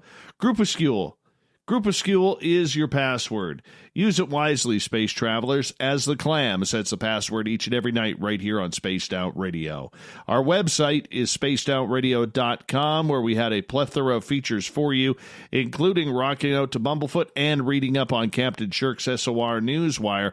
Follow us on Twitter at Spaced Out Radio for the show, and my personal handle at Dave Scott SOR. For the final time tonight, we introduce Texas Cryptid Hunter Michael Mays. We've had a great show with him tonight so far, and we're going to shift gears from Sasquatch to the Black Panthers. And this is a creature that is not supposed to exist, yet people all over Texas are reporting sightings of this big hairy cat. Michael, welcome back. Thank you, Dave. Appreciate it. Not a problem. All right. You are also known for being one of the main trackers of these encounters with these black cats. Tell us about them. Well, growing up in East Texas, Black Panther was not considered anything all that unusual. It was talked about a lot. Now, every time you heard some weird noise out in the woods, people always said it was a panther. Now, no doubt a lot of that was misidentification, but I mean, it was just the reference to panthers was very common. And while the word panther is used to describe a mountain lion by a lot of folks in Texas and most of the South, people differentiate between a mountain lion or a cougar and a panther. In their mind, it's two different things. And so when you hear somebody talking about a panther in Texas, it is almost without exception, they're talking about a black cat. And you need to look no further proof of this than the Carolina Panther football team. The mascot's a big black snarling panther, and any team that uses a cougar for a mascot, it's the honey-colored blonde, animal that everyone's familiar with. So growing up, it was just another animal in the woods. It was not common, but it was not considered anything all that unusual either. It wasn't until I was well into my adult years that I discovered that there was no such thing as Black Panther according to mainstream science. The big black cats you've seen in the movies are either melanistic leopards, which are Asian or African cats, or melanistic jaguars, which are, they're New World cats, but mainly Central America and South America. They were once native to North America. They pretty much been hunted out. There's still some sightings of jaguars in Arizona and New Mexico on occasion, but but pretty rare these days. So there is no species of cat that is a black panther. So what are people seeing? Well, that's the question. The way this really caught fire for me is I was writing the Texas Cryptid Hunter blog, and as we've been discussing, I'm heavily into looking into the wood ape mystery, the Bigfoot mystery, trying to get to the bottom of it. But, I've got a wide range of interest, and any mystery of the natural world intrigues me. And this is one that also intrigued me. And so I wrote a post on the blog about a few Black Panther sightings that I had read about in the news. And my inbox just exploded with people talking about what they had seen and their encounters and their visuals of these animals. And it is by far the most popular topic that I talk about on the blog. And I would take a lot of these reports, and the most interesting ones, the most credible sounding ones, I would talk to the folks and try to get a little more detail, drill in, and then I would do another post based on their accounts, and that would lead to more correspondence with more people, and this just snowballed on me. And after several years, I just thought, I really ought to do something with all these reports. I wasn't quite sure what, but I didn't feel like the blog was adequate, so I decided to write a book on the topic, but that's how the whole thing started, and how it led to the book, and that's the story. So with these cats, how often are they being sighted? Again, I wouldn't say it's a common everyday thing, but I get at least a handful of reports per month. Now, in the early days, I would get 3 or 4 a week. I think it has slowed down. I think it's a natural thing for it to have slowed down now over the years. Because, that first post, we're going back almost 10 years now. So a lot of the reports I got were, historic in nature. Somebody, when I was a kid, this happened, or 10 years ago when I was out on the deer lease, I saw one. And so now I think the people who are aware of me and the blog, who had a backstory, who wanted to share it with somebody, they have. So what I'm seeing now are more contemporary, current, more recent events, as opposed to a lot of the historic encounter reports like I got in the early days. Well, what kind of cats are normalized and called Texas home? Okay, well, that's a great question, and I call them the suspects. We do have mountain lions in Texas. They are mainly in the western, far west Texas and deep south Texas, although they are creeping back to the east. Now, the people in the east will tell you they've never been completely gone, but they got pretty rare. Mountain lions are certainly the right size. They're the right size and weight of what's being reported. They've got the big long tail, like the witnesses all claim to see. The problem is they're not black, and there's never been a documented black mountain lion in all these years, where they've been in zoos and circuses and cat, big cat sanctuaries, and name it. There's never been one documented in the wild or through breeding in captive circumstances. It is generally not thought that they have the genetics for melanism, which is just a genetic condition that makes an animal black.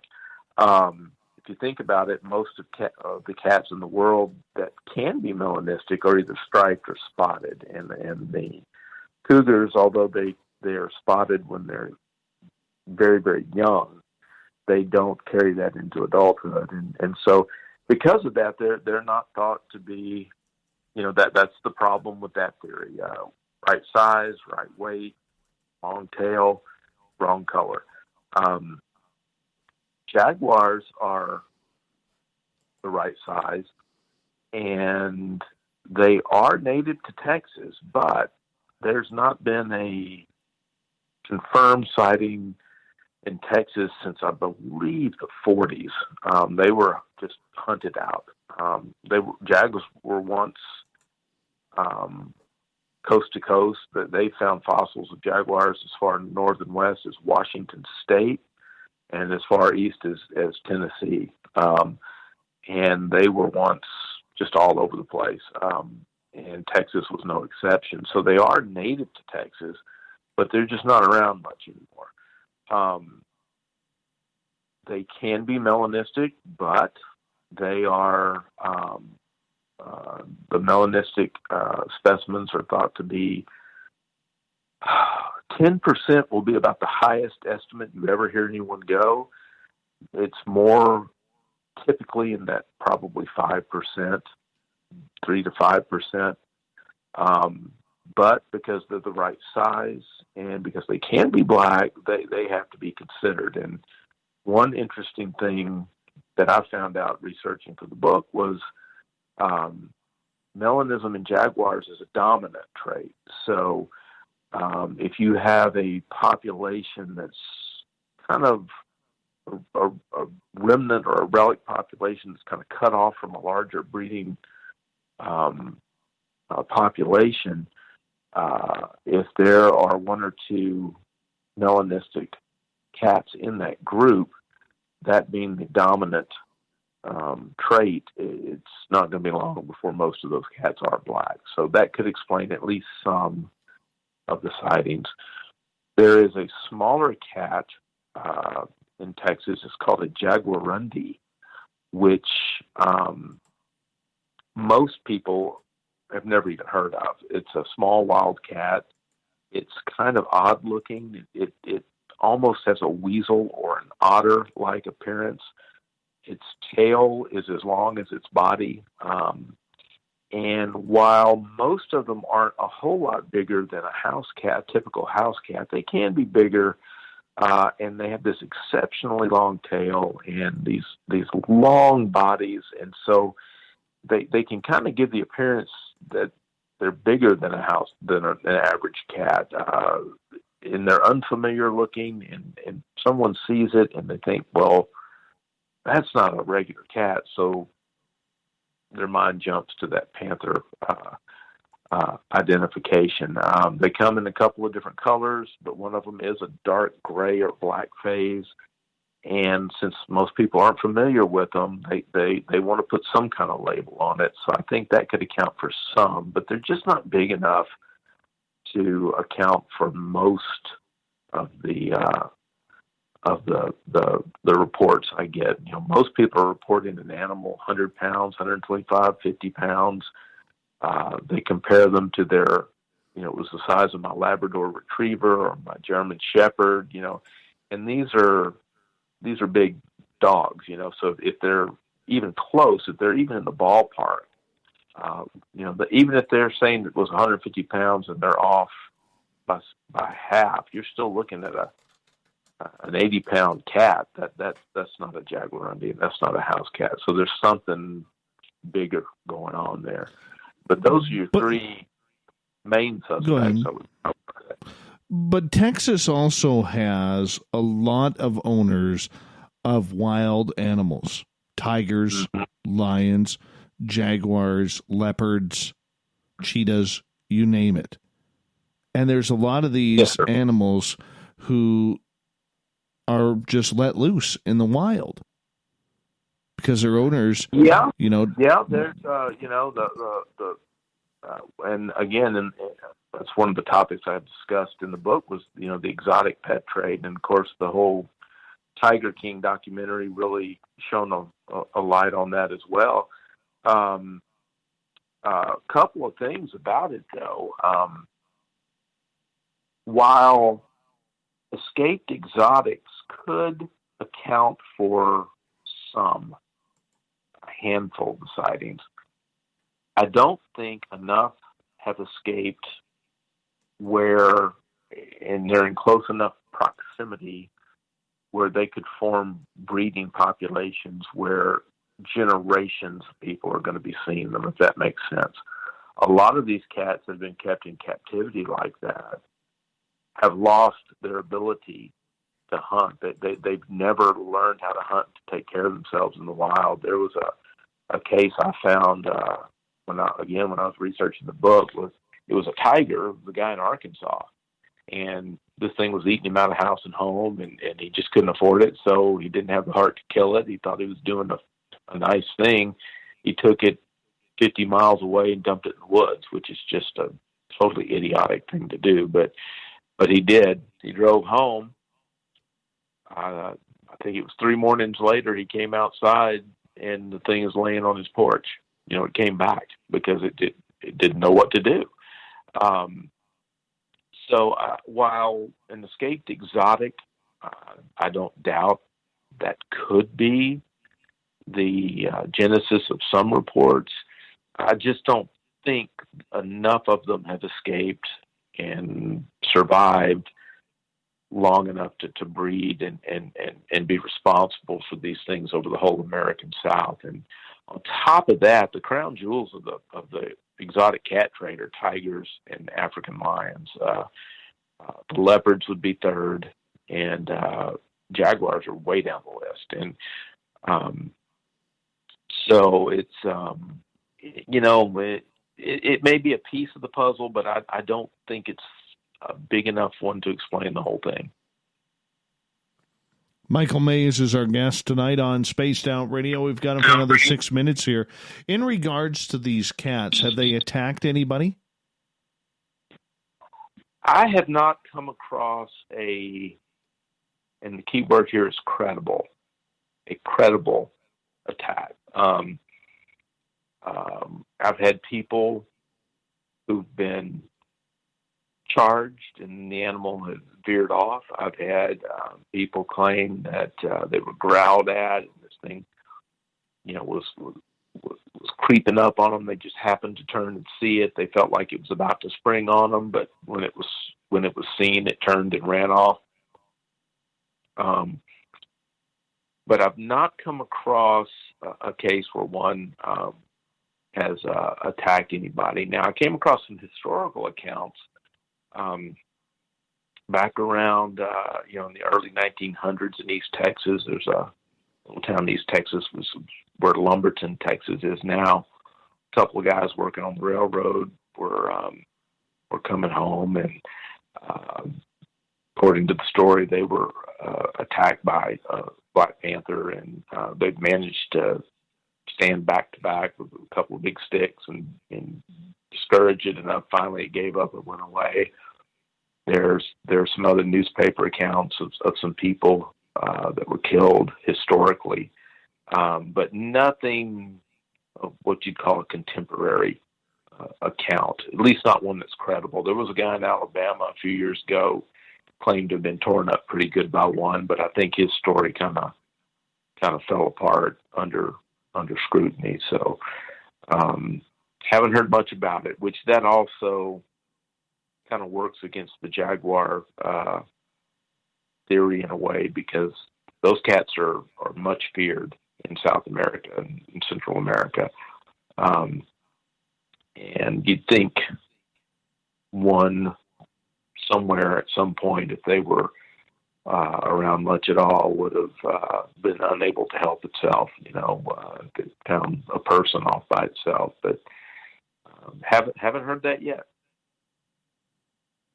Corey is asking, in regards to this, is El Chupacabra really a Black Panther? Well, it's as good a theory as any. Now, that's not the story. And the whole Chupacabra thing is kind of interesting because the appearance of it has kind of morphed from the original story that came out of Puerto Rico with a lot of the with the kind of the Latin American immigration into the U.S. and brought the story with them. In Puerto Rico, the original stories were of this kind of weird alien-looking reptilian thing with claws and spikes on its back and these big eyes. And now in Texas now, what people are calling a chupacabra is this kind of this dark-skinned, hairless, dog-like animal. Now, whatever that thing is, they're real. I mean, there's a lady down in South Texas that shot one and has it stuffed, and you can go down and look at it yourself. A lot of people say they're just coyotes with mange, or they've lost their hair. I have seen what a local news team would call a chupacabra, on the 6 or 10 o'clock news in the Sam Houston National Forest. It was clearly a coyote that was sick. It had sarcoptic mange, and it was hairless. It had kind of this wrinkly elephant-looking skin to it. It was moving very sluggishly, very slowly. It was clearly a sick animal. But, this is what, if we'd taken its picture and sent it to the newspaper, it would have been chupacabra sighting, would have been the headline, So, so I don't know. I don't know if that can explain, again, it may be part of the puzzle. I could see where a larger canine of some kind in that condition could be mistaken for a gray or black cat at a distance, I suppose. But I don't think it would explain the whole thing, the whole phenomenon. I think more than likely it's a combination of all of the above. We've got about 90 seconds left with you tonight, and I want to say a big thank you for you coming on Spaced Out Radio and breaking down a lot of your Sasquatch research, number one. But number two, I would say, talking about the Black Panther, where can people find more information on your work? Well, the blog is just, you can just do a search for Texas Cryptid Hunter blog, but it's texascryptidhunter.blogspot.com. I haven't been as active on it lately. I'm going to try to get back to it here with a vengeance. I've been working on some books and book projects and things like that. Have taken the bulk of my time. But you can go there. My personal website is michaelcmays.com. You can go to the NAWAC site, and that's woodape.org. You can read that Tag 7 paper. We have another great paper that sums up 4 years of research called the Ouachita Project Monograph. Summarizes 4 years of research in Area X. Some stories that are fascinating and give you the goosebumps too. So it's a good read. Appreciate that. And if you want to read about the Black Panthers, the book is called Shadow Cats: The Black Panthers of North America. And you can contact me if you'd like a copy of that, or Amazon or Barnes and Noble. I appreciate that, Michael. Thank you for coming on Spaced Out Radio tonight. Coming up next, we have the SOR Newswire and the Thought of the Day. Stay tuned. More Spaced Out Radio coming up.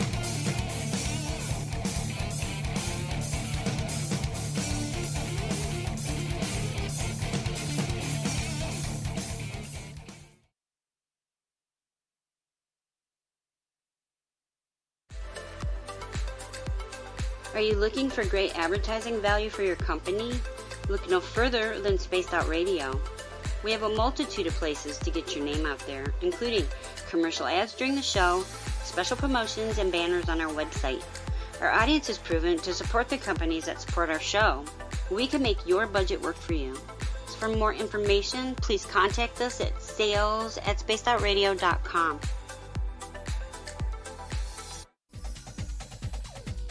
Hey everybody, the SOR Space Travelers is open. For just $5 a month, you can hang out with Dave and our crew privately in our members-only section. With your signing, you'll receive newsletters on what's going on with Spaced Out Radio. You'll have direct contact with the host during the show in our chat, live streaming videos, and a great forum for your posts and more. Become a space traveler now at spacedoutradio.com.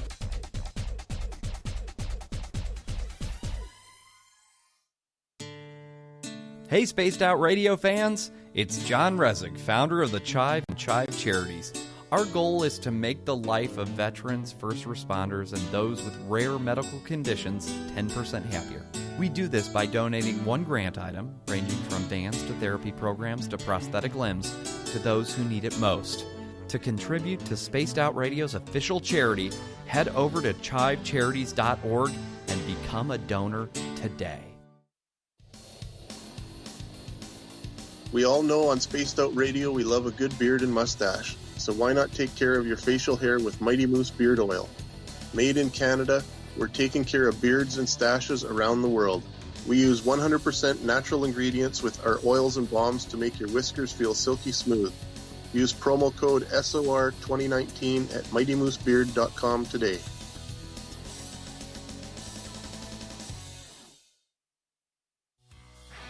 Hi there, this is the paranormal lawyer Michael W. Hall. I'd like to invite you to listen in each Sunday night where we're going to open up your eyes to everything strange and paranormal. I will be hosting some great guests with topics that affect us all, such as UFOs, ghosts, and everything paranormal. Let's learn together on Spaced Out Radio Sunday with myself, Michael W. Hall, the paranormal lawyer at spacedoutradio.com. Hello, this is your guitar man, Ron Bumblefoot Thal, and I have to tell you, I love the response I get for Little Brother is Watching from Spaced Out Radio fans. It's amazing how music can inspire and make people think deeper about what's going on in the supernatural world.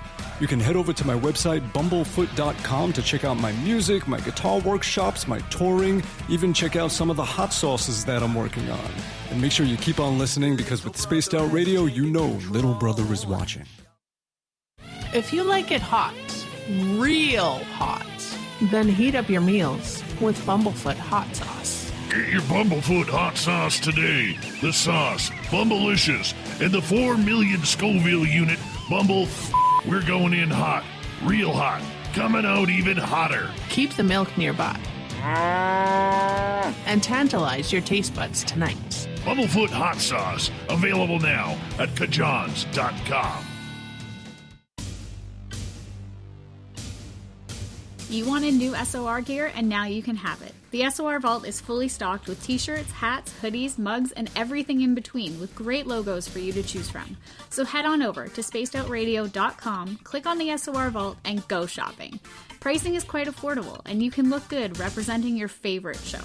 So go to our website and pick up your new SOR wear at the SOR Vault today.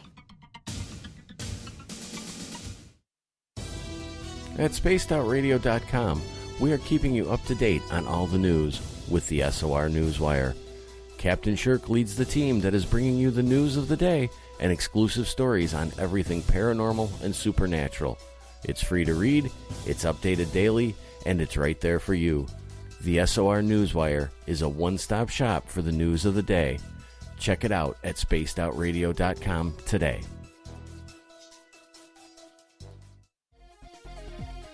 Hello, space travelers. It's me again, Carl. Don't forget to join the Space Travelers Club for just $5 a month and follow Spaced Out Radio on Twitter at Spaced Out Radio. Our Instagram, Dave Scott SOR. Our Facebook page is Spaced Out Radio Show. Our archives are free at youtube.com/Spaced Out Radio. Come woo it up with Spaced Out Radio today. Bye! Cold drinks, great food, and the best music in Vancouver. The Moose Vancouver is the place to be, open until 2 a.m. nightly. Everything on the menu starts at just $6.95. Who serves food that cheap anymore? At the Moose, you'll never know who you'll run into. Rock stars, actors, athletes. It's the place everyone wants to be. So join us at the Moose Vancouver, the official party bar of Spaced Out Radio.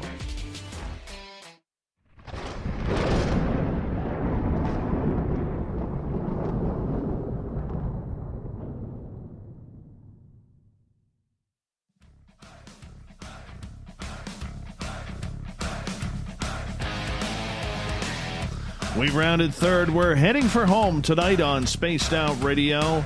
I am your host, Dave Scott, sitting in the captain's chair of SOR headquarters. Thank you so much for joining us. I want to remind you that if you miss portions of this show or others, you can check out our free archives at youtube.com/Spaced Out Radio. Just do me the favor, hit that subscribe button. Our website, spacedoutradio.com, where we have a plethora of features for you, including Rocking Out to Bumblefoot and reading up on Captain Shirk's SOR Newswire. Follow us on Twitter at Spaced Out Radio for the show, and my personal handle at Dave Scott SOR. Speaking of the news, oh yeah, let's get to it, shall we?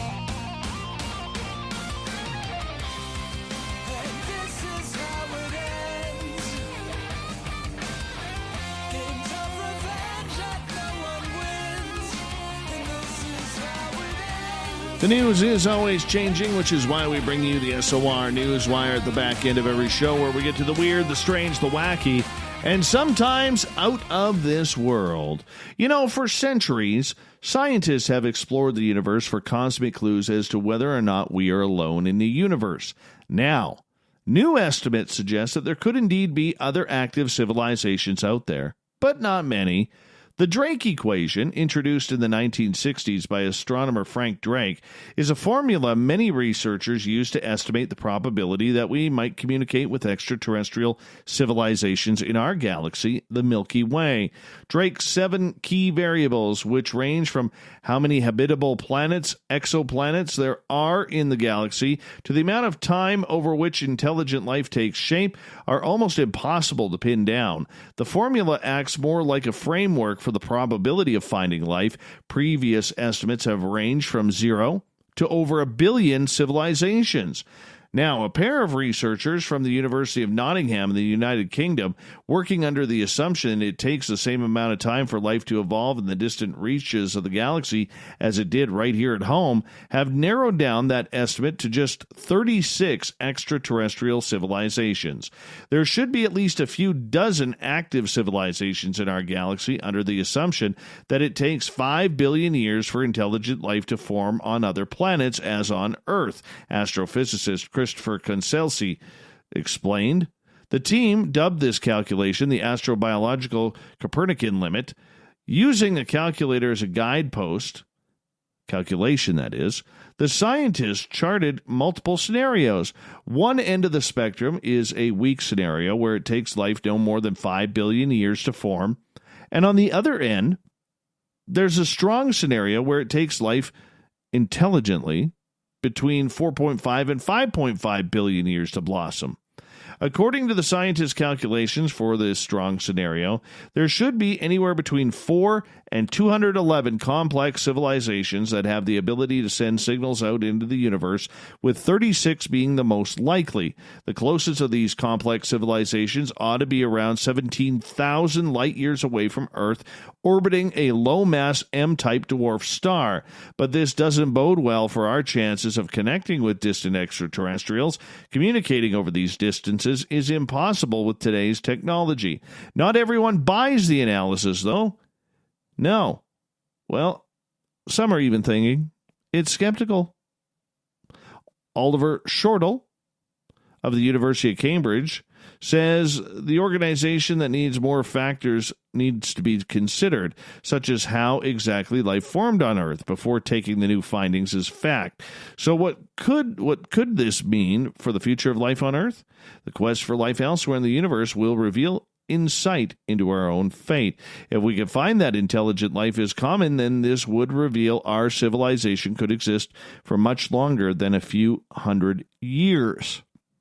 Alternatively, if we find that there are no active civilizations in our galaxy, it is a bad sign for our own long-term existence. Oh, such negative Nancy's. Negative Nancy's. Authorities in Switzerland are trying to track down the owner of $190,000 worth of gold bars that were left behind on a train. The local prosecutor's office in Lucerne said approximately 190 grand worth of gold bars were found left behind after the passengers left a Swiss Federal Railways train that arrived in the city of St. Gallen.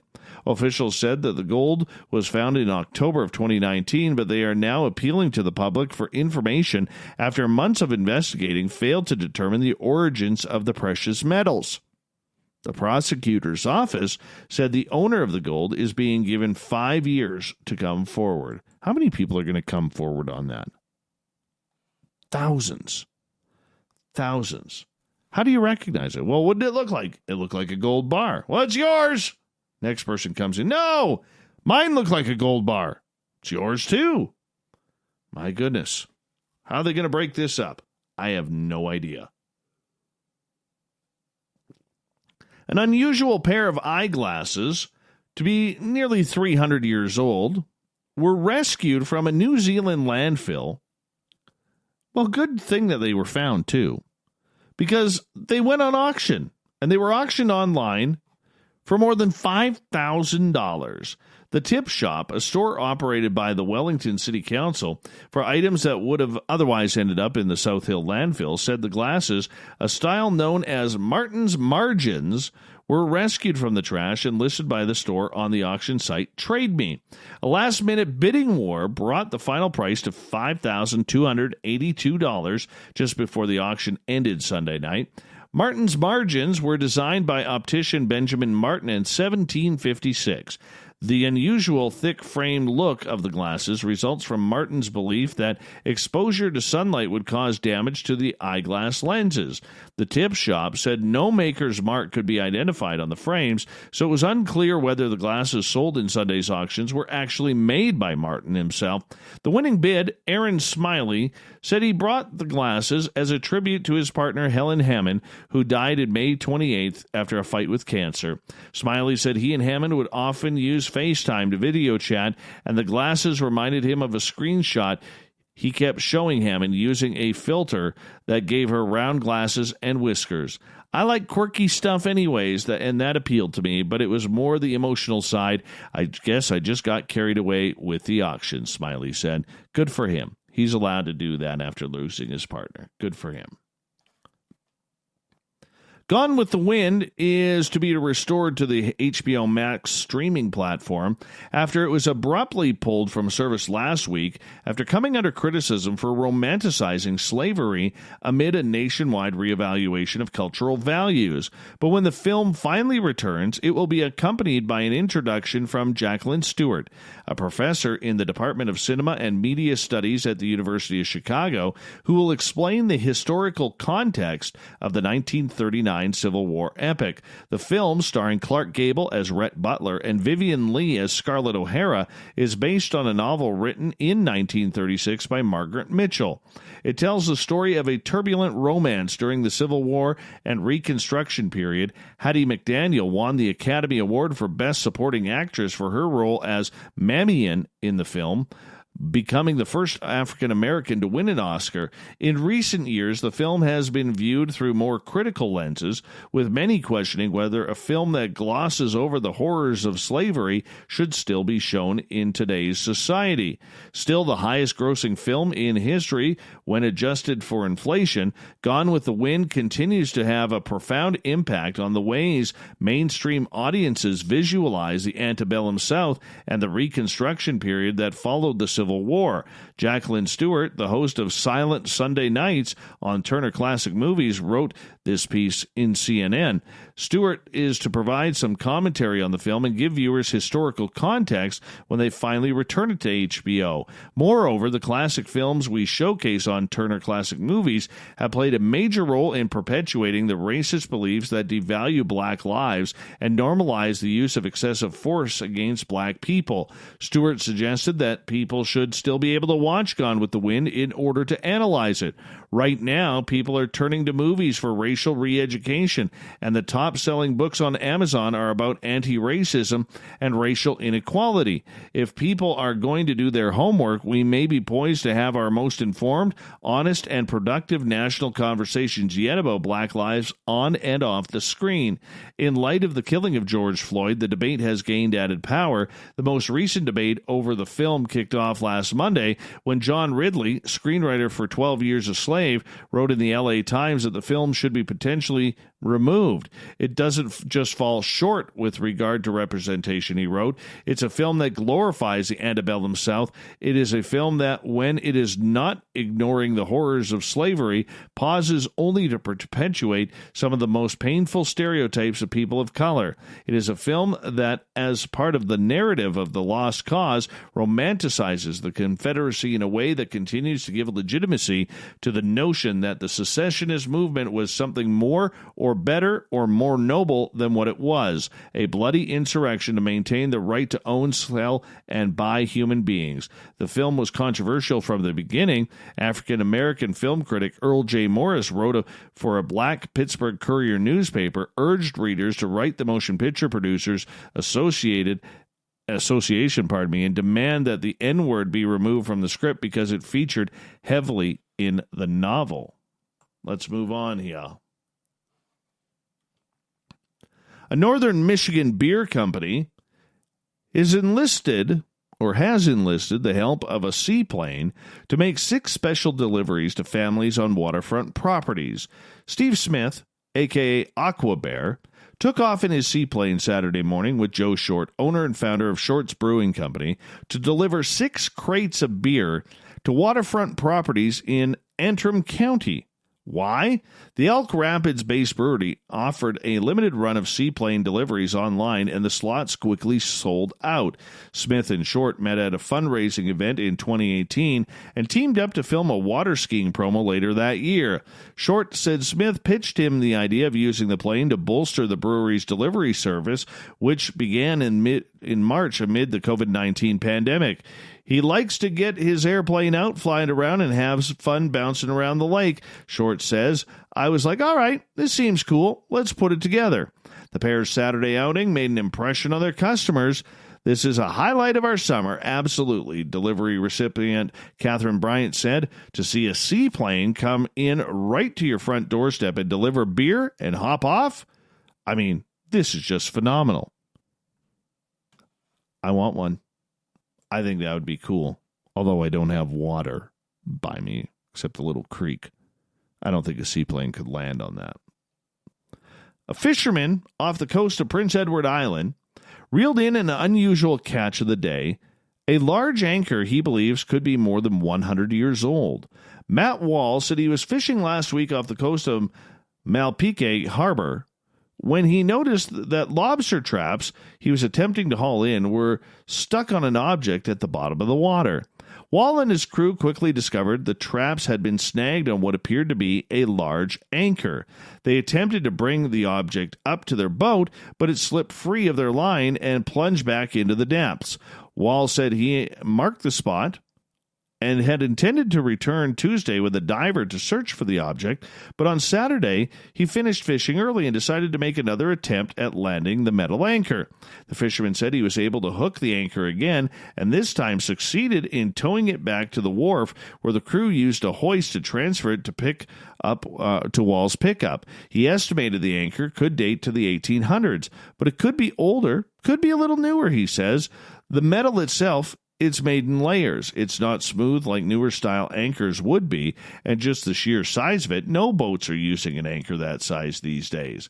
Wall said he is going to have a simple sample of the metal from the anchor tested to determine its age, and he is consulting with experts to find out the object's story. It could be just off of any old ship that lost an anchor and no real story, but it could be off something cooler if we find out how old it is. I wonder if it's one of them anchors that was used by a UFO in the Shag Harbor incident, because Shag Harbor's right around the corner from PEI. Could be. When in doubt, aliens, people. When in doubt, aliens.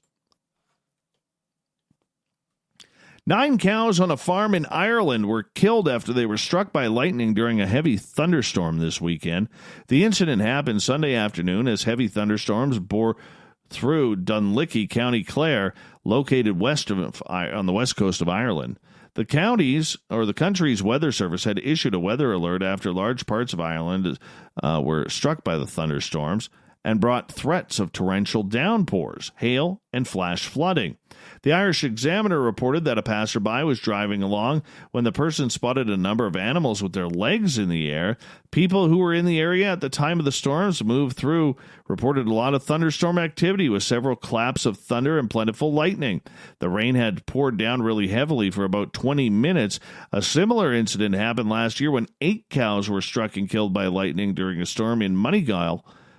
Yeah, in the U.S., 2 giraffes at a Florida wildlife park were killed instantly last May when they were struck by lightning during a sudden storm in the area as they were out in the pasture. Lightning typically kills tall objects such as trees, or strikes tall objects such as trees and skyscrapers because their tops are closer to the base of the storm cloud. However, this does not always mean tall objects will be struck. It all depends on where the charges accumulate, according to the National Severe Storms Agency. Lightning can be striking the ground in an open field, even if a tree line is close by. Lightning, known as a bolt form of blue, can also strike as far away as 25 miles from a thunderstorm cloud, even when they appear to be clear skies. Yeah, poor cows. Poor cows. And finally, wildlife rescuers in Australia said a kangaroo is recovering after being hoisted from the bottom of a disused mine shaft.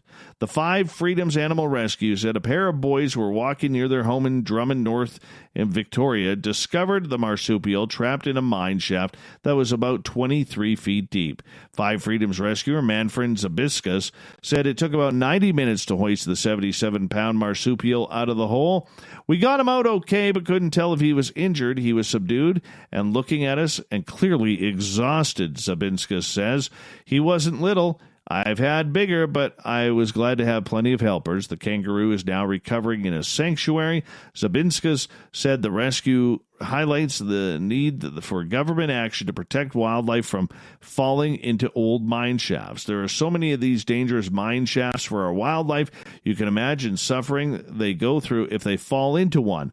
I would call on the government to look at options to make these mine shafts safer. I think at least wildlife-proof fencing around the shafts would be a simple, cheap, and effective way to safeguard them.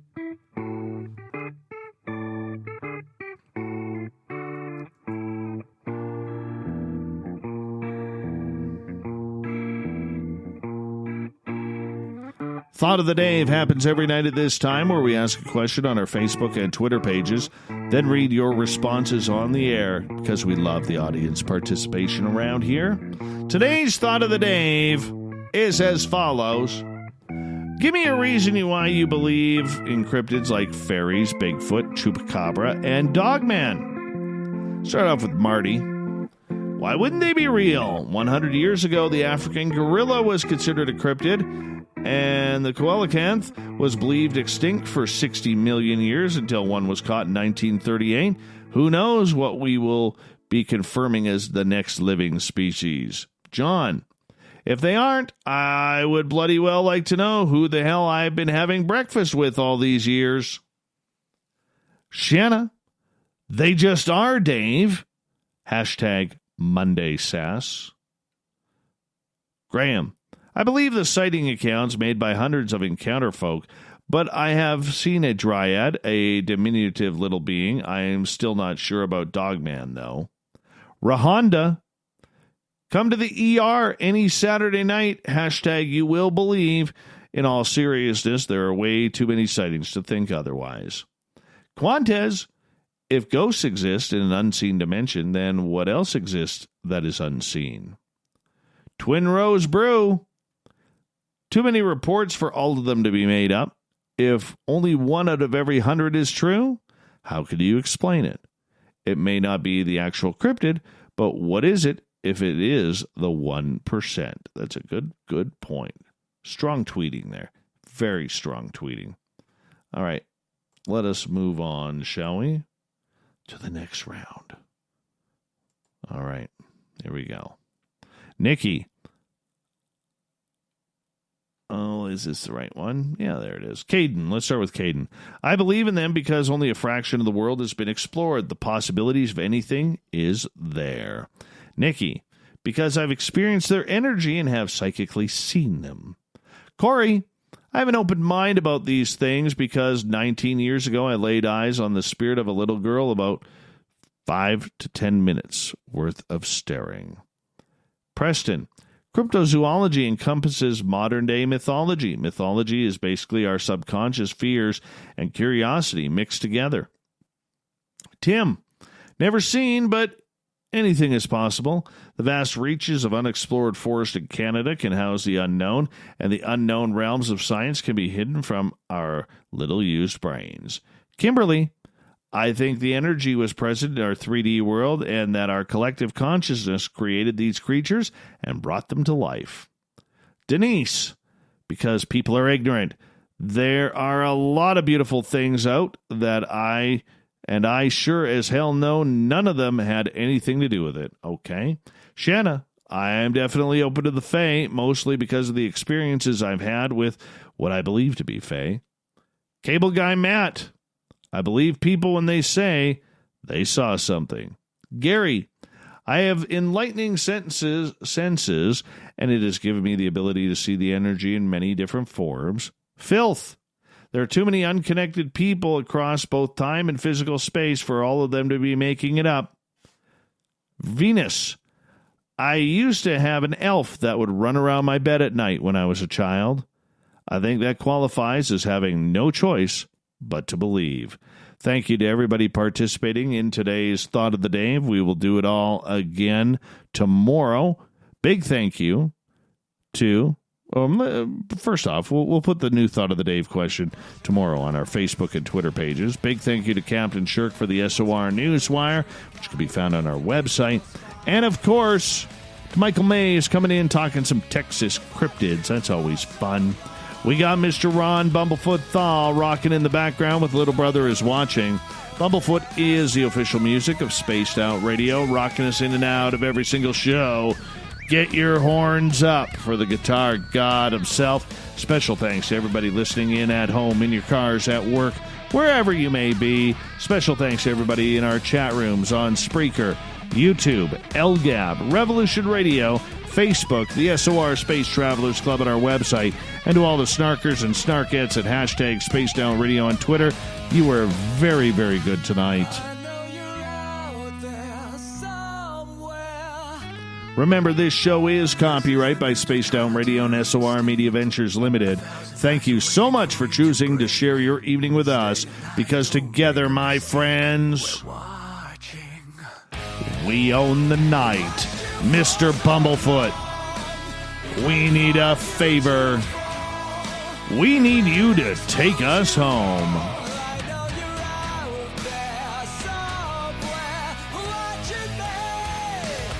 Remember, everybody, the Woo train may have parked for the night, but tomorrow we will launch once again. Your tickets never expire. Your seats are always available, and there's always room for more. Have a great night. We'll see you tomorrow. Good night.